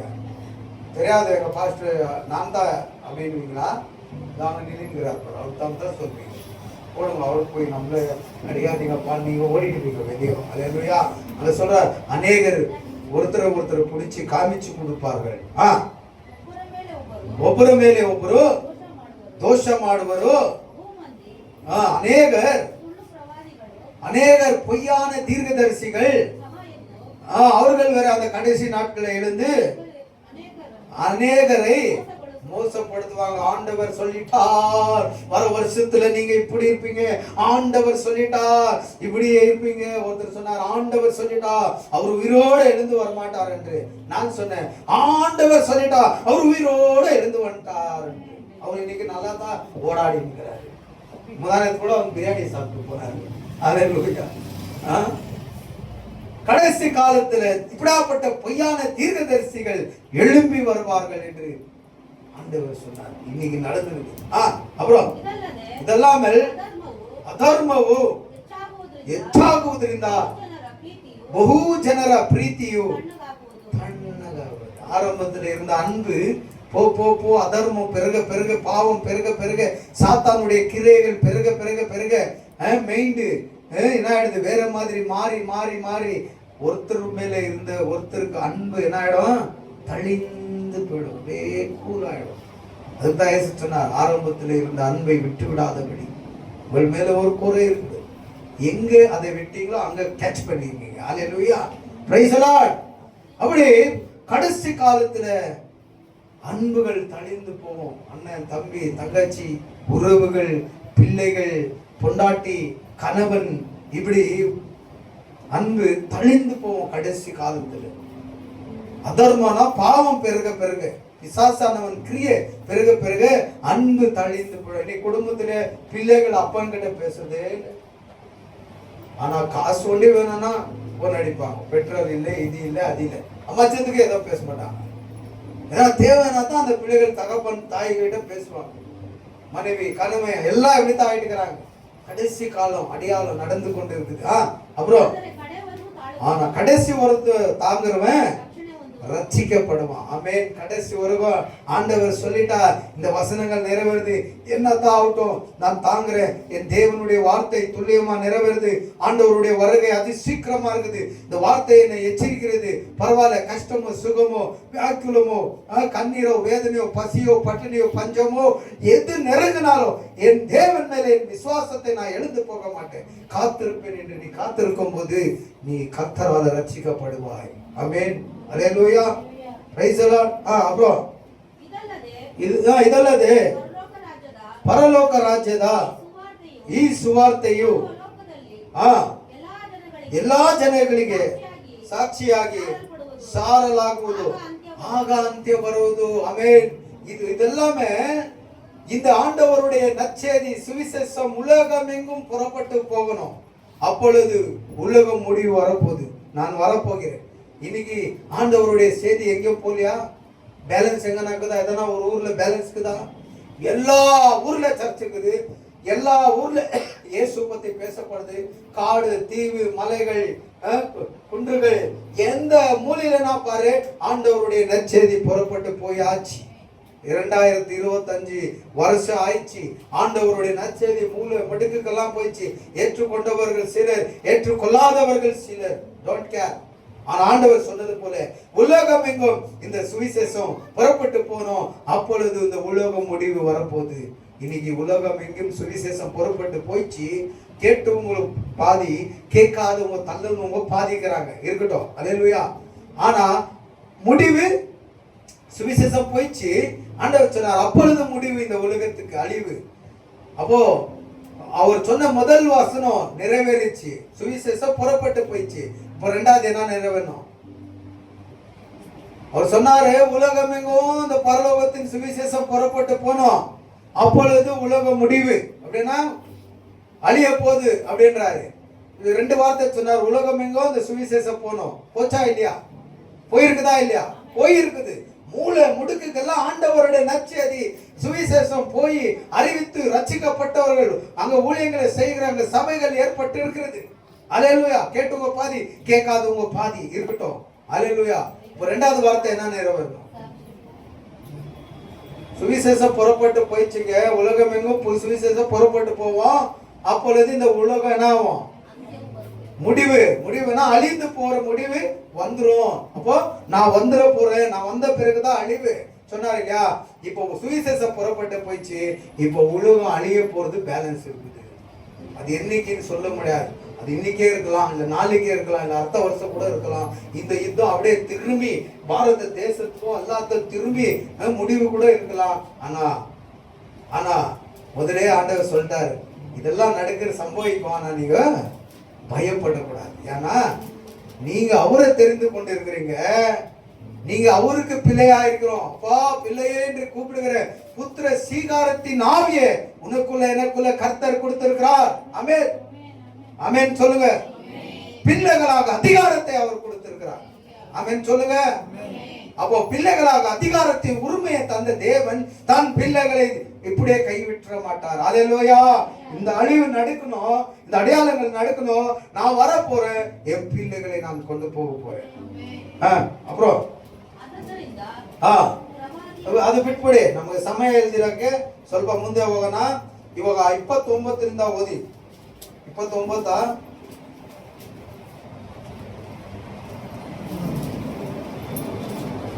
ಅಲ್ಲಿ ಈ ಯುದ್ಧದ ಸಮಯದಲ್ಲಿ ಒಂದು ದೊಡ್ಡ ಸಂಕಟ ಇರುತ್ತೆ. ಹಂಗಂದ್ರೆ ಪ್ರಾಬ್ಲಮ್ ಎಲ್ಲರಿಗೂ ಸೇರಿ ಪ್ರಾಬ್ಲಮ್ ಬಂದೇ ಬರುತ್ತೆ. ಬರಗು, ಬಾಂಬ್ಗಳು ಬೀಳೋದು, ಸರಿಯಾಗಿ ನೀರು ಇರಲ್ಲ, ಸರಿಯಾಗಿ ಊಟ ಇರಲ್ಲ, ನಿದ್ರೆಗಳು ಇರಲ್ಲ. ಈ ತರ ಸಂಕಟ ಆ ಕೊನೆಯ ದಿನಗಳಲ್ಲಿ ಬರುತ್ತೆ. ಬರುವಾಗ ದೇವರು ಹೇಳ್ತಾರೆ ನೋಡಿ, ಇಲ್ಲಿ ವಾಕ್ಯ ಹೇಳುತ್ತೆ 29, ಆ ದಿನಗಳು ಸಂಕಟವು ತೀರಿದ ಕೂಡಲೇ ಸೂರ್ಯನು ಕತ್ತಲಾಗುವನು, ಚಂದ್ರನು ಬೆಳಕು ಕೊಡದೆ ಇರುವನು, ನಕ್ಷತ್ರಗಳು ಆಕಾಶದಿಂದ ಉದುರುವವು, ಆಕಾಶದ ಶಕ್ತಿಗಳು ಕದಲುವವು. ಚೆನ್ನಾಗಿ ಗಮನಿಸಿ. ಸಂಕಟ ದಿನ, ಆ ದಿನದಲ್ಲಿ ಯೇಸು ಬರುವುದಕ್ಕೆ ಮುಂಚೆ ಭೂಮಿಯಲ್ಲಿ ಸಂಕಟ ಇರುತ್ತೆ. ಎಲ್ಲರಿಗೂ ಇರುತ್ತೆ. ಒಂದೊಂದು ವಿಷಯದಲ್ಲಿ ಎಲ್ಲರಿಗೂ ಇರುತ್ತೆ. ಆದ್ರೆ ನಾವು ಭಯ ಪಡೋದು ಬೇಕಾಗಿಲ್ಲ. ಯಾಕಂದ್ರೆ ಕೊನೆಯವರೆಗೂ ತಾಳುವವನು ಏನಾಗುತ್ತಾನಂತೆ? ರಕ್ಷಣೆ ಹೊಂದಿಕೊಳ್ಳುತ್ತಾನೆ ಅಂತ ಸ್ವಾಮಿ ನಮಗೆ ವಾಗ್ದಾನ ಮಾಡಿದ್ದಾರೆ. ನಾವು ಭಯ ಪಡೋದು ಬೇಕಾಗಿಲ್ಲ. ನಮ್ಮ ಪ್ರಾಣ ಏನು ಹೋಗಲ್ಲ. ಕೆಲವೊಂದು ಪ್ರಾಬ್ಲಮ್ಗಳು ಇರುತ್ತೆ. ಇವಾಗ ಇಲ್ವಾ ಲೋನ್ ಕಟ್ಬೇಕು, ಚೀಟಿಗಳ ಪ್ರಾಬ್ಲಮ್ ಇಲ್ವಾ? ದೇವ್ರನ್ನ ಅರಿತುಕೊಂಡು ಕೂಡ ದೇವ್ರನ್ನ ಆರಾಧನೆ ಮಾಡಿ ಕೂಡ ಇಲ್ವಾ? ಇದೆಲ್ಲ ಅದೇ ರೀತಿ ನಾರ್ಮಲ್ ಆಗಿ ಆ ಕ್ರಿಸ್ತವರಿಗೆ, ದೇವರನ್ನು ಆದುಕೊಂಡ ಜನರಿಗೆ ಪ್ರಾಬ್ಲಮ್ಸ್ ಇರುತ್ತೆ. ಆದ್ರೆ ನೀವು ಭಯ ಪಡುವಂತ ವಿಷಯವೇ ಇಲ್ಲ. ಯಾಕಂದ್ರೆ ಆ ದಿನದಲ್ಲಿ ಆ ಸಂಕಟವು ತೀರಿದ ಕೂಡಲೇ ಸೂರ್ಯನ್ ಏನಾಗ್ತಾನೆ? ಕತ್ತಲೆ ಆಗುತ್ತಾನೆ. ಸೂರ್ಯನ್ இருட்டாக மாறுவான், சந்திரன் வெளிச்சம் கொடுக்காத போவான், நட்சத்திரங்கள் வானத்திலிருந்து அப்படியே மழை போல உதிரும் அந்த நேரத்தில் நட்சத்திரங்கள் ಉದುರುವವು, ಆಕಾಶದ ಶಕ್ತಿಗಳು ಕದಲುವವು. ಸರಿ ಸರಿ ಓದಿ ಓದಿ. ಆಗ ಮನುಷ್ಯ ಕುಮಾರನು அப்படின்னா ಯೇಸು ಕ್ರಿಸ್ತು ಸೂಚಿಸುವ ಗುರುತು ஆகாசದಲ್ಲಿ காணவருவது. அல்லேலூயா. இயேசு வர்றதுக்கும் அதோட அடையாளம் வானத்துல காணப்படும். சூரியன் வெளிச்சம் கொடுக்காம போயிடுவான். சந்திரன் வெளிச்சம் கொடுக்காத போயிடுவான், இருட்டாயிடுவான். சூரியன் இருட்டாயிடுவான், சந்திரன் வெளிச்சம் கொடுக்காத போவான். நட்சத்திரங்கள் விழுந்துரும், நட்சத்திரங்கள் விழுந்துரும். ஏன்னா அந்த இயற்கை சக்தி எல்லாம் அது எழுந்துரும். ஏன்னா வரப்போகிறது யாரு? மகாராஜாதி ராஜா, உன்னதமான தேவன் இயேசு கிறிஸ்து. உனக்காக எனக்காக மரித்த அந்த கிறிஸ்து மகாராஜா, அவர் வெள்ளை சிம்மாசனம் ஏறினவராக அவர் வரப்போகிற நாளில் இப்படியாப்பட்ட காரியங்கள் நடக்கும். அப்புறம் அப்பொழுது இந்த பூமியில இருக்கிற எல்லா ஜாதி ஜனங்கள் எதிர்கொள்ளுவரோ அப்படின்னா, ஐயோ ஆண்டவரே பாருங்க, அவர் வரும்போது எல்லா ஜனங்கள் அப்படின்னா இயேசுவை ஏற்றுக்கொள்ளாத யாவரும், எல்லாரும் நீ ரட்சிக்கப்பட்டவர்கள் அல்ல, ரட்சிக்கப்பட்டவர்கள் அல்ல, அல்லேலூயா, ரட்சிக்கப்படாதவர்கள் அதை காட்சியை கண்டு ஐயோ ஆண்டவரே என்று நெஞ்சு மேல அச்சின்னு கதறுவாங்களாம். ஏன்னா அங்க இயேசு ஒரு அடையாளம் தெரிஞ்சிச்சு. இயேசு வந்துனுங்கிறாரு. ஐயோ நம்ம கைவிடப்படுவோமே, இந்த பாஸ்டருங்க எவ்வளவு முறை சொன்னாங்களே, இயேசுவை ஏற்றுக்கொண்டுங்க, பரலோகத்தின் மோட்சத்தை பெற்றுக்கொள்ளுங்க, பாவம் மன்னிக்கிறவர் அவர் என்று கத்தி கத்தி சொன்னாங்களே. எங்க வீட்டு பக்கத்திலே சர்ச்சை கொண்டு வந்து வச்சாங்களே, கத்தி கத்தி கூப்பிட்டாங்களே, வாங்கம்மா பிரேயருக்கு, அம்மா இயேசு உங்க பாவத்தை மன்னிக்கிறார், உங்க சாபத்தை நீக்கிறார், பாவத்தின் சம்பளம் மரணம் நரகம்னு கத்தி கத்தி சொன்னாரே. எங்க வீட்டு பக்கத்துல வச்சாரே சர்ச்சு ஒரு பாஸ்டர். அந்த பாஸ்டர் பேச்சை நான் கேட்கலையே, அந்த இயேசுவை நான் நம்பலையே, அந்த இயேசுவை அந்த பாஸ்டர் நான் கேலி பண்ணி அவமானப்படுத்தினேனே. இன்னைக்கு அவங்க எல்லாம் போக போறாங்க, நாங்கெல்லாம் கைவிடப்படுறோம், ஐயா அம்மான்னு கதறுவார்கள். இது சத்தியம். யார்? இயேசுவை மறுதலித்தவர்கள், இயேசு வேண்டாம் சொல்லி அசடை பண்ணவர்கள் கைவிடப்படுவார்கள். இதுக்குள்ள இன்னொரு டீமும் கைவிடப்படும்.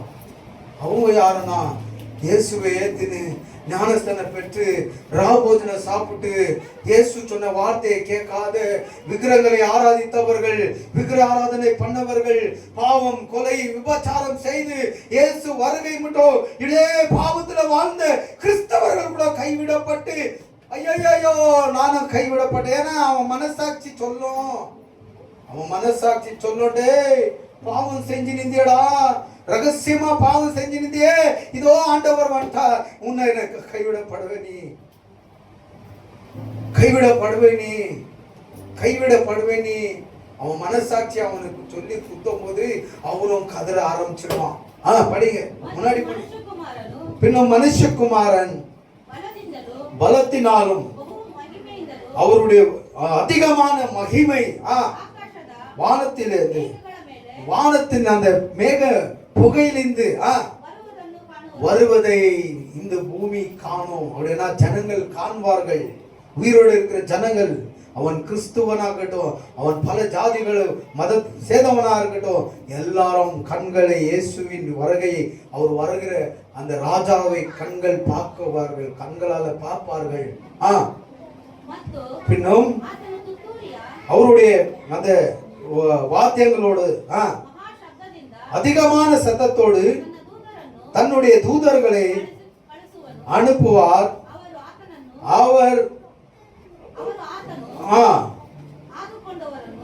அவர் கர்த்தரை தெரிந்து கொண்ட யாவரையும் வானத்திலிருந்தே ஒரு பக்கத்திலிருந்து மறுபக்கத்துக்கு 4 மூலையிலிருந்து 4 திசைகளிலிருந்தும் ஜனங்களை 4 திசைகளிலிருந்து 4 வெஸ்ட் நார்த் சவுத் இருக்குது இல்லையா, அந்த 4 திசைகளிலிருந்தும் ஜனங்களை அந்த தேவ தூதர்கள் வந்து கூட்டுவார்கள். அப்படின்னா தேவனை தெரிந்து கொண்டவர்களை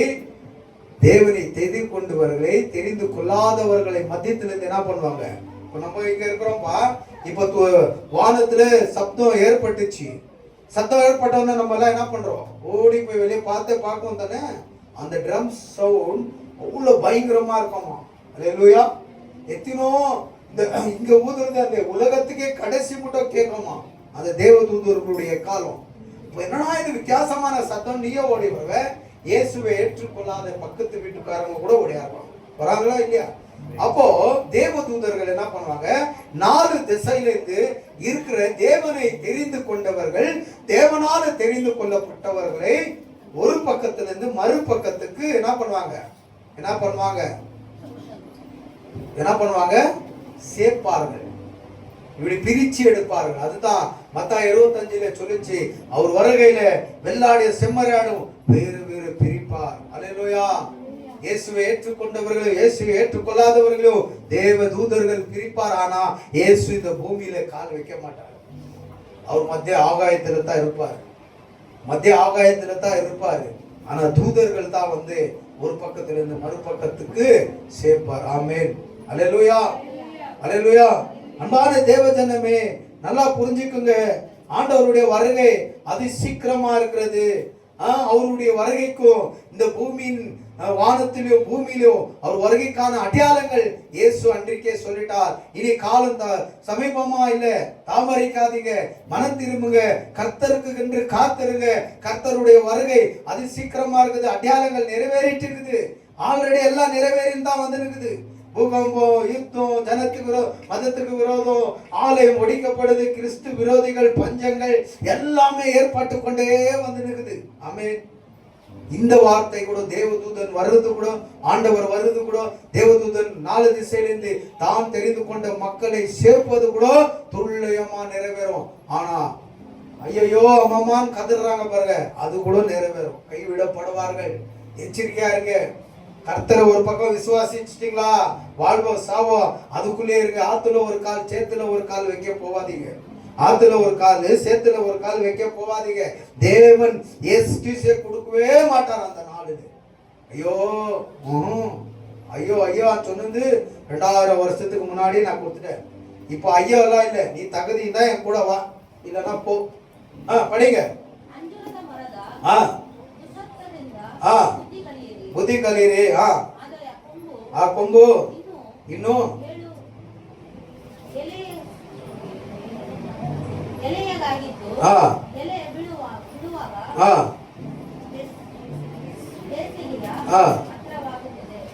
ಅದು ಬಿಟ್ಬಿಡಿ. 42 ಓದಿ, ನಮಗೆ ಸಮಯ ಇಲ್ಲ. 42 ಓದಿ, ನೀವು ಹೋಗಿ ಮನೇಲಿ ಓದ್ಕೊಳ್ಳಿ ಕ್ಲೀನ್ ಆಗಿ. 42 ಹೀಗಿರಲಾಗಿ ನಿಮ್ಮ ಕರ್ತನು ಬರುವ ದಿನವು ನಿಮಗೆ ಗೊತ್ತಿಲ್ಲವಾದ್ದರಿಂದ ಎಚ್ಚರಿಕೆಯಾಗಿರ್ರಿ. ದೇವರು ಬರುವ ದಿನ ಗುರುತು ಕೊಟ್ಟಿದ್ದಾರೆ, ಆದ್ರೆ ಯಾವಾಗ ಬರ್ತಾ ಇದ್ದಾರೆ ಅಂತ ಗೊತ್ತಿಲ್ಲ.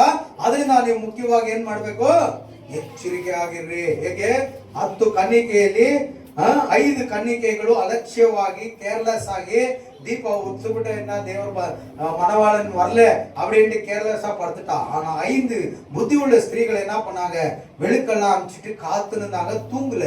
எப்போ வருவார் மணவாளன்? மணவாளன் வந்தார், வெளுக்கு எரிச்சு பத்தாச்சாங்க. மணவாளனுக்குள்ள உள்ள போயிட்டாங்க. வீட்டுக்குள்ள டோர் மூடப்பட்டது. இந்த புத்தி உள்ளவர்கள் எழுந்தாங்க, வெளுக்க கொளுத்துறாங்க, எரிய மாட்டேங்குது, என்ன இல்லை. அதனால இத புத்தி உள்ளவங்க கிட்ட கேட்டாங்க. ஆனா அவங்க சொன்னாங்க, இத கொடுத்துட்டா உங்களுக்கும் பத்தாது, எங்களுக்கும் பத்தாது, அதனால நீங்க போய் கடையில வாங்கின்னு சொல்லிட்டு ஓடிட்டாங்க இவங்க. ஆனா இவங்க என்ன வாங்கி வர்றதுக்குள்ள மணவாளன் கதவை மூடி உள்ள போயிட்டார். கதவை தட்டுறாங்க, நீங்க யாருன்னு தெரியாத போனாங்க. அதோட அர்த்தம் என்ன, இந்த உலகத்துல இந்த 5 புத்தி உள்ளவர்கள்னா இயேசுவை யாரெல்லாம் ஆணாகட்டும் பெண்ணாகட்டும் இருவரும் யாரெல்லாம் இயேசுக்காக இதோ விழித்திருந்து காத்திருக்கிறார்களோ அந்த மணவாளனை கண்டு கொள்வார்கள். இயேசுவை ஏற்றுக்கொள்ளாமல் அலட்சியமா கேர்லெஸ்ஸா வேகாபேட்டியா வாழ்ந்துருக்கிறவங்க கைவிடப்படுவார்கள். நல்லா நம்ம எந்த கேட்டகரியில வாழ்ந்துருக்கிறோம்? புத்தி உள்ள கன்னிகளை போல வாழ்ந்துருக்கிறோமா? மணவாளனுக்காக புத்தி இல்லாத கன்னிகைகளை போல வாழ்ந்துருக்கிறோமா? கைவிடப்படுறதுக்கு நம்மை நாமே விழித்திருந்து யோசிக்க வேண்டும். எச்சரித்து இருக்கணும், எச்சரிக்கையா இருக்கணும், விழித்து இருக்கணும், யோசிக்கணும், யோசனை பண்ணி பார்க்கணும். எந்த விதத்துல நம்ம கர்த்தருக்காக காத்திருக்கிறோம் கொஞ்சம் யோசனை பண்ணி பாருங்க. அப்புறம் திருடன் வருகிற நேரம் வீட்டு எஜமானனுக்கு தெரிஞ்சிருந்தா அவன் உஷாரா இருந்திருப்பான். ஒரு திருட சொல்லிட்டா வரப்போறான் வீட்டுக்கு, இந்த இவ்வளவு மணிக்கு உன் வீட்டுக்கு திருட வரன்ட்டு இது ஒரு திருட சொல்லிட்டா வருவான். அன்னைக்கு மோட்டர் திருட வந்தானே, அவன் சொல்லிட்டு வந்தா நம்ம என்ன பண்ணிருப்போம், ஒரு லட்டா வச்சுன்னு அங்கே காத்து நின்றுக்குவோம் டோரு கிட்ட, வா என் மகனை நீ இல்லையா? அவன் எங்கன்னா திருடுன்னு இருந்தா கேட்டு அசையப்பட்டு வந்தா ஜோரா கத்துற. அவன் மோட்டர் திருடுன்னு வந்து நான் திருட வரேன் ஃபாதர், உன் பாஸ்டர், உன் சர்ச்சில் நான் மோட்டர் திருட வரேன்னு அவன் சொல்லியிருந்த டைம் சொல்லியிருந்தா நம்ம என்ன பண்ணியிருப்போம்? உஷாரா இருந்திருப்போம். ஆனா அவன் சொல்லல. அவன் சொல்லாத வர்றது எஜமானனுக்கு தெரியுமா? எனக்கு தெரிஞ்சிச்சா வந்து எப்போ திருடின்னு போனான். அதே போல திருடன் கொள்ளையடிக்கவும் திருடவும் வருது வீட்டு எஜமானனுக்கு எப்படி தெரியாமல் இருப்பதோ நீங்களும் திருடன் திருடத்துக்கு வராதுக்கு எப்படி எஜமானனுக்கு தெரியாதோ அப்படி ஆண்டவருடைய வருகை இருக்குது. அவர் எந்த நேரத்துல வருவா நாம் விழுத்து இருக்கிறது முக்கியமான காரியமா இருக்கிறது. அல்லேலூயா. தேவனை கனப்படுத்தி தாவீது சொன்னா, தேவனுக்கு யோக்கியமான கனத்தை செலுத்துங்க தேவதூதர்களே, ஆர்வத்தோடு ஆர்வ கோஷத்தோடு நாம் கர்த்தரை யெகோவாவை துதித்து மகிழுங்க. அதே சங்கீதக்காரன் 50:23 சொல்லுது, யார் துதி ஸ்தோத்திர பலிகளை இட்டு தேவனுடைய நாமத்தை மகிமைப்படுத்துகிறார்களோ அவரே என் கௌரவம், என்னை கௌரவிக்கிறார்கள் என்று வேதம் சொன்னது போல என் நேரமும் தேவனை துதித்து ஆராதித்து எந்த டைமும் தேவனுக்கு கனத்தை செலுத்தினே இருங்க. அல்லேலூயா. மறந்து போவாதீங்க, மறந்து போவாதீங்க. எச்சரிக்கையா இருங்க. வார்த்தை நம்மளை எச்சரிக்கையா இருங்கன்னு சொல்லுது. அவர் வருகை அது சீக்கிரமா அடையாளங்கள் துல்லிய விதமா நிறைவேறி கொண்டிருக்கிறது. 2 விதமான ஆட்கள் கைவிடப்படுவார்கள் என்று பைபிள் சொல்லுது. தான் தெரிந்து கொண்ட மக்கள், தன்னை தெரிந்து கொண்டு அவர் வார்த்தையின்படி வாழ்ந்த மக்களை ஒரு பக்கத்திலிருந்து மறுபக்கத்துக்கு தேவதூதர்கள் சேர்த்து கொண்டு போவார்கள். நீதி பேர் கைவிடப்படும். அதுல கிறிஸ்தவன் கூட இருப்பான், கிறிஸ்தவர்கள் கூட இருப்பார்கள். அவர்கள் பேர் கிறிஸ்தவர்களாக இருப்பார்கள், உண்மையான பக்தி உள்ளவர்களாக இருக்க மாட்டார். அவங்க தான் கைவிடப்படுவாங்க. அந்த டைம்ல என் புள்ள, என் புருஷன், என் மனைவி, ஏன்னா வேதம் இங்க என்ன தெரியுமா சொல்லுச்சு? அல்லேலூயா. ನಿನ್ನೆ ಯಾವ ವಾಕ್ಯ ಕೊಟ್ಟೆ ನಿನಗೆ ರಾತ್ರಿ? ಇಬ್ಬರು ಹೊಲದಲ್ಲಿ ಕೆಲಸ ಮಾಡ್ತಾ ಇರ್ತಾರೆ, ಒಬ್ಬರು ಎತ್ತಲ್ಪಡ್ತಾರೆ, ಒಬ್ಬರು ಕೈ ಬಿಡಲ್ಪಡ್ತಾರೆ. ಇಬ್ಬರು ರೂಪುತ್ತಾ ಇರ್ತಾರೆ, ಒಬ್ಬರು ಎತ್ತಲ್ಪಡ್ತಾರೆ, ಒಬ್ಬರು ಕೈ ಬಿಡಲ್ಪಡ್ತಾರೆ. ಆತನು ಬರುವಾಗ ಯಾಕೆ ಒಬ್ಬರು ಎತ್ತಲ್ಪಡಬೇಕು, ಒಬ್ಬರು ಕೈ ಬಿಡಲ್ಪಡಬೇಕು? ಕುಟುಂಬದಲ್ಲೇ ಹೇಳ್ತೀನಿ ನಾನು, ಅದು ಕುಟುಂಬಕ್ಕೆ ಸಂಬಂಧಪಟ್ಟ ವಿಷಯ. ಯೇಸು ಹೇಳಿದ. ಯಾಕಂದ್ರೆ ಕುಟುಂಬದಲ್ಲಿ ಗಂಡ ಅಧಿಕವಾಗಿ ಯೇಸುವನ್ನು ನಂಬಿರ್ತಾರೆ, ಹೆಂಡತಿ ವಿಶ್ವಾಸ ಇರಲ್ಲ. ಅವಾಗ ಯೇಸು ಬರುವಾಗ ಗಂಡ ಎತ್ತಲ್ಪಡ್ತಾನೆ, ಹೆಂಡತಿ ಬಿಡಲ್ಪಡ್ತಾನೆ. ಅದೇ ರೀತಿ ಒಂದು ಕುಟುಂಬದಲ್ಲಿ ಯಾರು ಹೆಚ್ಚಾಗಿ ಯೇಸುವನ್ನು ನಂಬಿ ಕಷ್ಟನೋ ಸುಖನೋ ಕಣ್ಣೀರು ಹೊಟ್ಟೆ ಹಸಿವು ಉಪವಾಸವು ಯಾವುದೋ ಒಂದು ಕಾರಣಕ್ಕಾಗಿ ಯೇಸುವನ್ನ ನಂಬಿ ಬಾಳ್ತಾ ಇರುವ ಪ್ರತಿಯೊಬ್ಬರು ಎತ್ತಲ್ಪಡ್ತಾರೆ. ವಿಶ್ವಾಸ ಕಳ್ಕೊಂಡವರು ಪ್ರತಿಯೊಬ್ಬರು ಬಿಡಲ್ಪಡ್ತಾರೆ. ಆ ಸಮಯದಲ್ಲಿ ಎಕ್ಸ್ಕ್ಯೂಸು, ನನ್ನವರು, ಕ್ಷಮಿಸಿ, ಕ್ಷಮೆ ಗಿಮೆ ಏನು ದೇವರು ಮಾಡಲ್ಲ. ಅಲ್ಲೇಲೂಯಾ. ಯಾಕೆ? ಆತನು ನ್ಯಾಯಾಧಿಪತಿಯಾಗಿ ಬಂದ್ಬಿಟ್ರು. Direct judgement. ಅಲ್ಲೇಲೂಯಾ. ಚೆನ್ನಾಗಿ ಅರ್ಥ ಮಾಡ್ಕೊಳ್ಳಿ. ಸಮಯ ಇನ್ನೂ ಇಲ್ಲ. ಇವತ್ತಿಂದಾನೇ ದೇವರ ಪಾದದಲ್ಲಿ ಬಿದ್ದು ಬಿಡೋಣ. ಒಂದು ವೇಳೆ ನಾವು ರಹಸ್ಯವಾದ ಪಾಪ, ದೇವರಿಗೆ ಇಷ್ಟವಾಗದಿರೋ ತಪ್ಪು, ತಂದೆ ತಾಯಿಗೆ ಇಷ್ಟವಾಗದಿರೋ ಪಾಪ, ಈ ರೀತಿ ಯಾವುதோ ಒಂದು தப்பு, ஏதோ ஒரு பாவம் நமக்குள்ள இருந்தா இன்னைக்கே அவருடைய சமூகத்துல விழுந்து கண்ணீரோடு வியாகுலத்தோடு நாம் தேவனிடத்துல மன்னிப்பு கேட்டா அவர் இரக்கமும் நீதியும் சாந்த உள்ள தேவன், அவர் சகல பாவத்தை மன்னிக்க வல்லமை உள்ளவராக இருக்கிறார். ஆமென். இப்ரே புஸ்தகம் சொல்லுது, நேத்து இருந்த ஆண்டவர் இன்னைக்கும் அப்படித்தான் இருக்கிறார், சதா அப்படித்தான் இருப்பார். ஆமென். அன்னைக்கு மன்னிச்ச தேவன் இன்னைக்கும் மன்னிப்பார். அல்லேலூயா. இன்றைக்கும் மன்னிப்பார். அவர் வருகைக்குள்ள அல்லேலூயா ஒரு சான்ஸ் இருக்குது நமக்கு. போதும், நம்ம வாழ்ந்தது போதும், இனி இப்போதுக்கு போதும், இப்போதுக்கு போதும். நம்ம மரணம் எப்போ வருதோ, இயேசு எப்போ வர போறாரோ, அவர் வந்துட்டா தப்பிச்சிக்க முடியாது நம்மளால. இன்னைக்கே ஆண்டவர் நமக்கு சான்ஸ் கொடுத்திருக்கிறார். ஆண்டவரே, என் பாவங்களை மன்னிங்க, ரகசியமான பாவங்கள் எனக்குள்ள இருக்குது, இச்சைகள் எனக்குள்ள இருக்குது சுவாமி. அப்பா, நான் என் வேலை மேல ஆண்டவரே என் ஓனருக்கு விரோதமான காரியங்களை செஞ்சிருக்கிறேன், என் குடும்பத்துக்கு விரோதமான காரியங்களை செஞ்சிருக்கிறேன். ஆண்டவரே அப்பா, என் ரகசிய பாவங்களை ஆண்டவரே வெளிரங்கமா உன் முன்பதாக விண்ணப்பத்தோடு கொண்டு வரேன். என் பாவங்களை மன்னிங்கன்னா இரக்கமும் நீதியும் சாந்த உள்ள கர்த்தர் இன்றைக்கே உன் பாவத்தை மன்னிப்பார். ஹல்லேலூயா. Praise the Lord. ಆಮೇಲೆ ಓದಿ. ನೀವು ನೆನೆಸದ ಗಳಿಗೆಯಲ್ಲಿ ಮನುಷ್ಯ ಕುಮಾರನು ಬರುತ್ತಾನೆ. ಹಾಗಾದರೆ ಯಜಮಾನನು ತನ್ನ ಮನೆಯವರಿಗೆ ಅದು ಬೇಡ 37ರಿಂದ ಓದಿ. 37 ಮೇಲೆ ನೋಹನ ದಿನಗಳು ಹೇಗಿದ್ದವು? ಅಲ್ಲೇ 24:37 ನೋಹನ ದಿನಗಳು ಹೇಗಿದ್ದವು ಹಾಗೆಯೇ ಮನುಷ್ಯ ಕುಮಾರನ ಪ್ರತ್ಯಕ್ಷವು ಇರುವುದು. ಚೆನ್ನಾಗಿ ಗಮನಿಸಿ. ನೋವನ ಕಾಲದಲ್ಲಿ ನೋವ ಜನರಿಗೆ ಹೇಳ್ದ, ಅಪ್ಪ ಪಾಪ ಮಾಡಬೇಡ್ರಿ, ತಪ್ಪು ಮಾಡಬೇಡ್ರಿ, ದೇವರಿಗೆ ವಿರೋಧವಾದ ಕಾರ್ಯ ಮಾಡಬೇಡ್ರಿ, ದೇವರು ನನಗೆ ಹೇಳಿದ್ದಾರೆ ಈ ಲೋಕವಾದ ಜನರನ್ನು ನಾಶ ಮಾಡ್ತೇನೆ ಅಂತ. ಅಪ್ಪ ಮನಸ್ತಾಪ ಹೊಂದಿಕೊಂಡು ದೇವರ ಕಡೆ ತಿರುಗಿಕೊಂಡು ನಾ ಹೇಳುವಂತ ಮಾತನ್ನು ಕೇಳ್ರಿ ಅಂತ ನೋವನಿಗೆ ಸುವಾರ್ತೆ ನೋವ ಜನರಿಗೆ ಸಾರಿದ. ಆದ್ರೆ ಜನರು ಏನ್ ಮಾಡಿದ್ರು ಗೊತ್ತಾ? ಓದಿ. ಹಾಗಾದರೆ ಜಲ ಪ್ರಯಾಣಕ್ಕೆ, ಹಂಗಂದ್ರೆ ಆ ನೀರಿನಿಂದ ಅಳಿವಿಕ್ಕೆ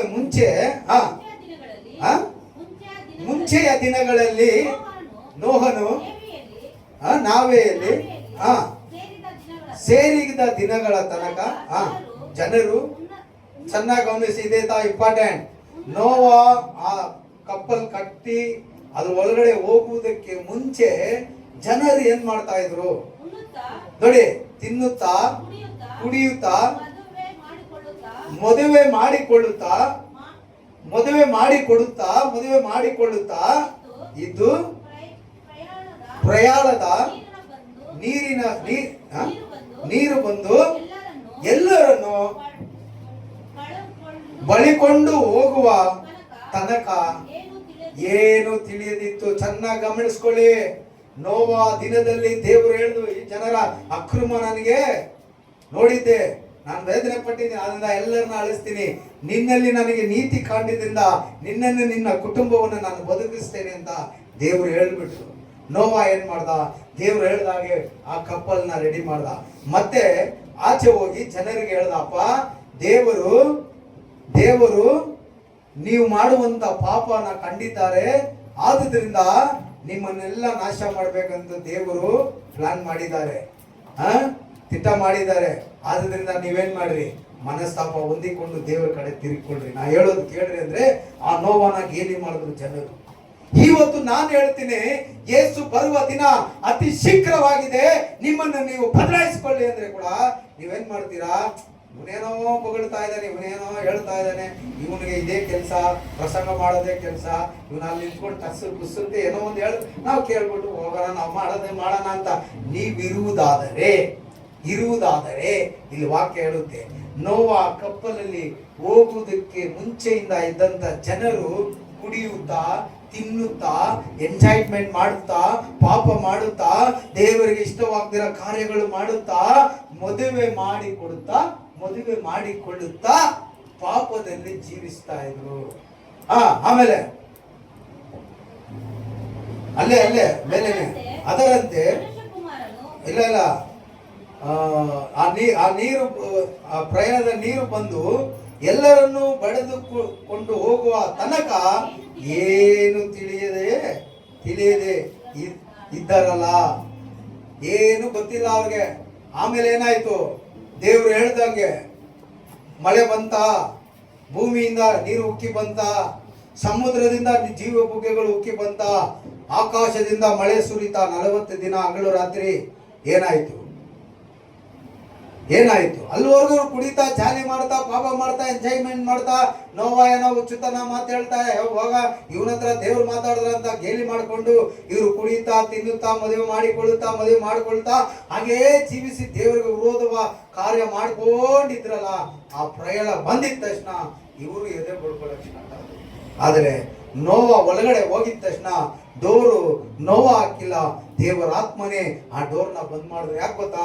ಒಂದು ವೇಳೆ ನೋವಾ ಅಯ್ಯೋ ಈ ಜನನ ಕಾಪಾಡಬೇಕು ಅಯ್ಯೋ ಅಂತ ಅವನೇನ ಮನಸ್ತಾಪ ಪಟ್ಟು ಆ ಡೋರ್ಗೆ ಇವನೇ ಹಾಕಿದ್ರೆ, ಇವನೇ ತೆಗೆದು ಪಾಪಿಗಳನ್ನ ಒಳಗಡೆ ಸೇರಿಸ್ಕೊಂಡ್ಬಿಟ್ರೆ ಹೆಂಗೆ ಅಂತ ದೇವರೇ ಲಾಕ್ ಮಾಡ್ಬಿಟ್ರು. ಯಾರು ಒಬ್ಬರು ಉಳಿಬಾರ್ದು. ಕಪ್ಪಲ್ ಹೋಯ್ತು. ದೇವ್ರ ಮಾತು, ನೋವಾ ಹೇಳಿದ ಮಾತು, ಸುವಾರ್ತೆ ಯಾರು ಕೇಳ್ದಿರೋರು ಏನಾದ್ರು ಎಲ್ಲರೂ ನಾಶವಾದರು. ಅದೇ ರೀತಿ ಮನುಷ್ಯ ಕುಮಾರನು ಮನುಷ್ಯ ಕುಮಾರನು ಪ್ರತ್ಯಕ್ಷವಾಗುವ ಕಾಲದಲ್ಲಿಯೂ ಇರುವುದು. ಆಗ ಇಬ್ಬರು ಹೊಲದಲ್ಲಿರುವರು, ಒಬ್ಬನು ತೆಗೆಯಲ್ಪಡುವನು, ಮತ್ತೊಬ್ಬನು ಬಿಡಲ್ಪಡುವನು. ಇಬ್ಬರು ಹೆಂಗಸರು ಬೀಸುವ ಕಲ್ಲಿನ ಮುಂದೆ ಕೂತು ಬಿತ್ತುತ್ತಿರುವರು. ಒಬ್ಬಳು ತೆಗೆಯಲ್ಪಡುವಳು, ಒಬ್ಬಳು ಬಿಡಲ್ಪಡುವಳು. ಚೆನ್ನಾಗಿ ಅರ್ಥ ಮಾಡ್ಕೊಳ್ಳಿ. ಕುಟುಂಬನೇ ಹೋಗಲ್ಲ ದೇವರೊಟ್ಟಿಗೆ. ಕುಟುಂಬದಲ್ಲಿ ಒಬ್ಬರಾದ್ರೂ ಕೈ ಬಿಡಲ್ಪಡ್ತಾರೆ. ಇವತ್ತೇ ಎಚ್ಚರಿಕೆ ಆಗಿರ್ರಿ. ಈ ಪರಿಶುದ್ಧ ಆತ್ಮನು ಇವತ್ತು ಸಭೆಗೆ ಮಾತಾಡಿದಾನೆ. ನಿಮ್ಗೆಲ್ಲ ಕಿವಿ ಇದೆ, ಕೇಳ್ಕೊಳ್ರಿ. ಇವತ್ತಿಂದ ನಿನ್ನ ಮಕ್ಕಳನ್ನು ಸರಿಯಾದ ರೀತಿಯಲ್ಲಿ ಕರ್ತನಲ್ಲಿ ನಡೆಸಿ. ನಾನು ನನ್ನ ಹೆಂಡತಿ ಹೋಗ್ಬಿಟ್ಟು ನನ್ನ 3 ಮಕ್ಕಳು ಕೈ ಬಿಡಲ್ಪಟ್ರೆ ಏನ್ ಪ್ರಯೋಜನ ಹೇಳಿ? ನಾನು ಸಂತೋಷವಾಗಿ ಯೇಸು ಜೊತೆ ಹೋಗಕ್ಕಾಗುತ್ತಾ? ನಾವು ದುಃಖದಿಂದ ತಾನೇ ಹೋಗ್ಬೇಕು ಹೇಳ್ರಿ. ನಾನು ಹೋಗ್ಬಿಟ್ಟು ನನ್ನ ಹೆಂಡತಿ ಬಿಡಲ್ಪಟ್ರೆ ನಾನು ಸಂತೋಷವಾಗಿ ಯೇಸು ಅಪ್ಪ ನಡಿಯಪ್ಪ ನಾನು ಬರ್ತೀನಿ ಹೆಂಡತಿ ಹೆಂಗನ ಹೋಗಕ್ಕಾಗುತ್ತಾ? ದುಃಖ ಪಡ್ಬೇಕು ತಾನೆ. ಅದೇ ತರ ಹೆಂಡತಿ ಹೋಗ್ಬಿಟ್ಟು ಗಂಡ ಕೈ ಬಿಡಲ್ಪಟ್ರೆ ಸಂತೋಷವಾಗಿ ಹೆಂಡತಿ ಹೋಗಕ್ಕಾಗುತ್ತಾ ದೇವರೊಟ್ಟಿಗೆ? ಇವತ್ತೇ ಅರ್ಥ ಮಾಡ್ಕೊಳ್ರಿ. ನೀವು ಕುಟುಂಬದಲ್ಲಿ ಡಿಸೈಡ್ ಮಾಡಿ. ಇವತ್ತೇ ಕುತ್ಕೊಳ್ಳಿ, ಕುಟುಂಬ ಸಮೇತ ಕುತ್ಕೊಳ್ಳಿ, ಪ್ರಾರ್ಥನೆ ಮಾಡಿ, ಕುಟುಂಬಕ್ಕೆ ತಿಳಿಸಿ. ದೇವರು ಬರುವ ದಿನ ಅತಿ ಶೀಘ್ರವಾಗ್ಬಿಟ್ಟೈತೆ. ಆತನು ಬಂದು ಆತನು ಆದುಕೊಂಡ ಜನರನ್ನು ಕರೆದುಕೊಂಡು ಹೋಗುವ ದಿನವಾಗಿದೆ. ನಾವು ಕೈ ಬಿಡಲ್ಪಡಬಾರ್ದು. ನಾವು ಕುಟುಂಬ ಸಮೇತ ಕರ್ತನಿಗಾಗಿ ಕಾದಿರೋಣ.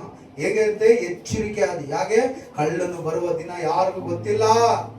ಅದನ್ನು ಹೇಳಿದ ವಿಷಯಗಳು ಪ್ರತಿಯೊಂದು ನಡೀತಾ ಇದೆ. ಯಾವಾಗ ಬರ್ತಾರೆ ಗೊತ್ತಿಲ್ಲ. ಎಚ್ಚರಿಕೆ ಆಗಿರಿ, ಜಾಗೃತಿ ಆಗಿರಿ. ಯಾರು ನಮ್ಮ ಕುಟುಂಬದಲ್ಲಿ ಯೇಸು ಬರುವಾಗ ಯಾರು ಬಿಡಲ್ಪಡಬಾರ್ದು, ಕೈ ಬಿಡಲ್ಪಡಬಾರ್ದು. ಕುಟುಂಬ ಸಮೇತ ನಾವು ಹೋಗ್ಬೇಕು. ಆಮೇಲೆ ಎಷ್ಟು ಜನ ಆಸೆ ಪಡ್ತೀರಾ ಆಮೇಲೆ ಅಂತ ಹೇಳಿ? ಲೇಲುಯಾ. ನಾವೇನ್ ಮಾಡ್ಬೇಕು? ಇವತ್ತು ಒಂದು ತೀರ್ಮಾನ ತಗೊಳ್ಬೇಕು. ಸಾಕು ಲೋಕದ ಕಾರ್ಯ ಸಾಕು. ಲೋಕದ ಜನರಿಗೆ ಭಯ ಪಡೋದು ಸಾಕು. ದೇವರಿಗೆ ಭಯ ಪಡೋಣ. ಅದಕ್ಕೆ ಮತ್ತಾಯ ಪುಸ್ತಕದಲ್ಲಿ ಯೇಸು ಸ್ವಾಮಿ ಒಂದು ಮಾತು ಹೇಳ್ತಾರೆ ಕೇಳಿ. ಇಲ್ಲಿ ಮತ್ತಾಯ ಪುಸ್ತಕದಲ್ಲಿ ಯಾರಿಗೆ ಭಯ ಪಡಬೇಕು, ಯಾರಿಗೆ ಭಯ ಪಡಬಾರ್ದು? ಮತ್ತಾಯ 10ನೇ ಅಧ್ಯಾಯ 28ನೇ ವಚನ ಓದಿ. ಮತ್ತಾಯ 10:28 ಓದಿ. ಇದಲ್ಲದೆ ದೇಹವನ್ನು ಕೊಂದು ಆತ್ಮವನ್ನು ಕೊಲ್ಲಲಾರದವರಿಗೆ ಹೆದರಬೇಡಿರಿ. ನೋಡಿ, ದೇಹವನ್ನು ಕೊಂದು ಆತ್ಮವನ್ನು ಕೊಲ್ಲಲಾರದವನಿಗೆ ಅಂದ್ರೆ ಒಂದು ವೇಳೆ ಸೈತಾನ ನಮ್ಮನ್ನು ಕೊಂದ್ರೆ ಕೂಡ ನಮ್ಮ ದೇಹನ ಮಾತ್ರನೇ ಕೊಲ್ಬೋದು ಅವರು. ಈ ದೇಹದ ಬೇಡ ದೇವರಿಗೆ. ಈ ದೇಹ ಬೇಕೇ ಇಲ್ಲ. ದೇವ್ರಿಗೆ ಬೇಕಾಗಿರೋದು ಆತ್ಮ ಮಾತ್ರ ಬೇಕು, ಜೀವಾತ್ಮ ಮಾತ್ರ ಬೇಕು. ಚೆನ್ನಾಗಿ ಅರ್ಥ ಮಾಡ್ಕೊಳ್ಳಿ. ಈ ದೇಹವನ್ನು ಕೊಂದು ಈ ಆತ್ಮವನ್ನು ಕೊಲ್ಲಲಾರದವನಿಗೆ, ಹಾಗಂದ್ರೆ ಆತ್ಮ ಕೊಲ್ಲಕ್ಕೆ ಸೈತಾನನಿಗೆ ಪವರೇ ಇಲ್ಲ.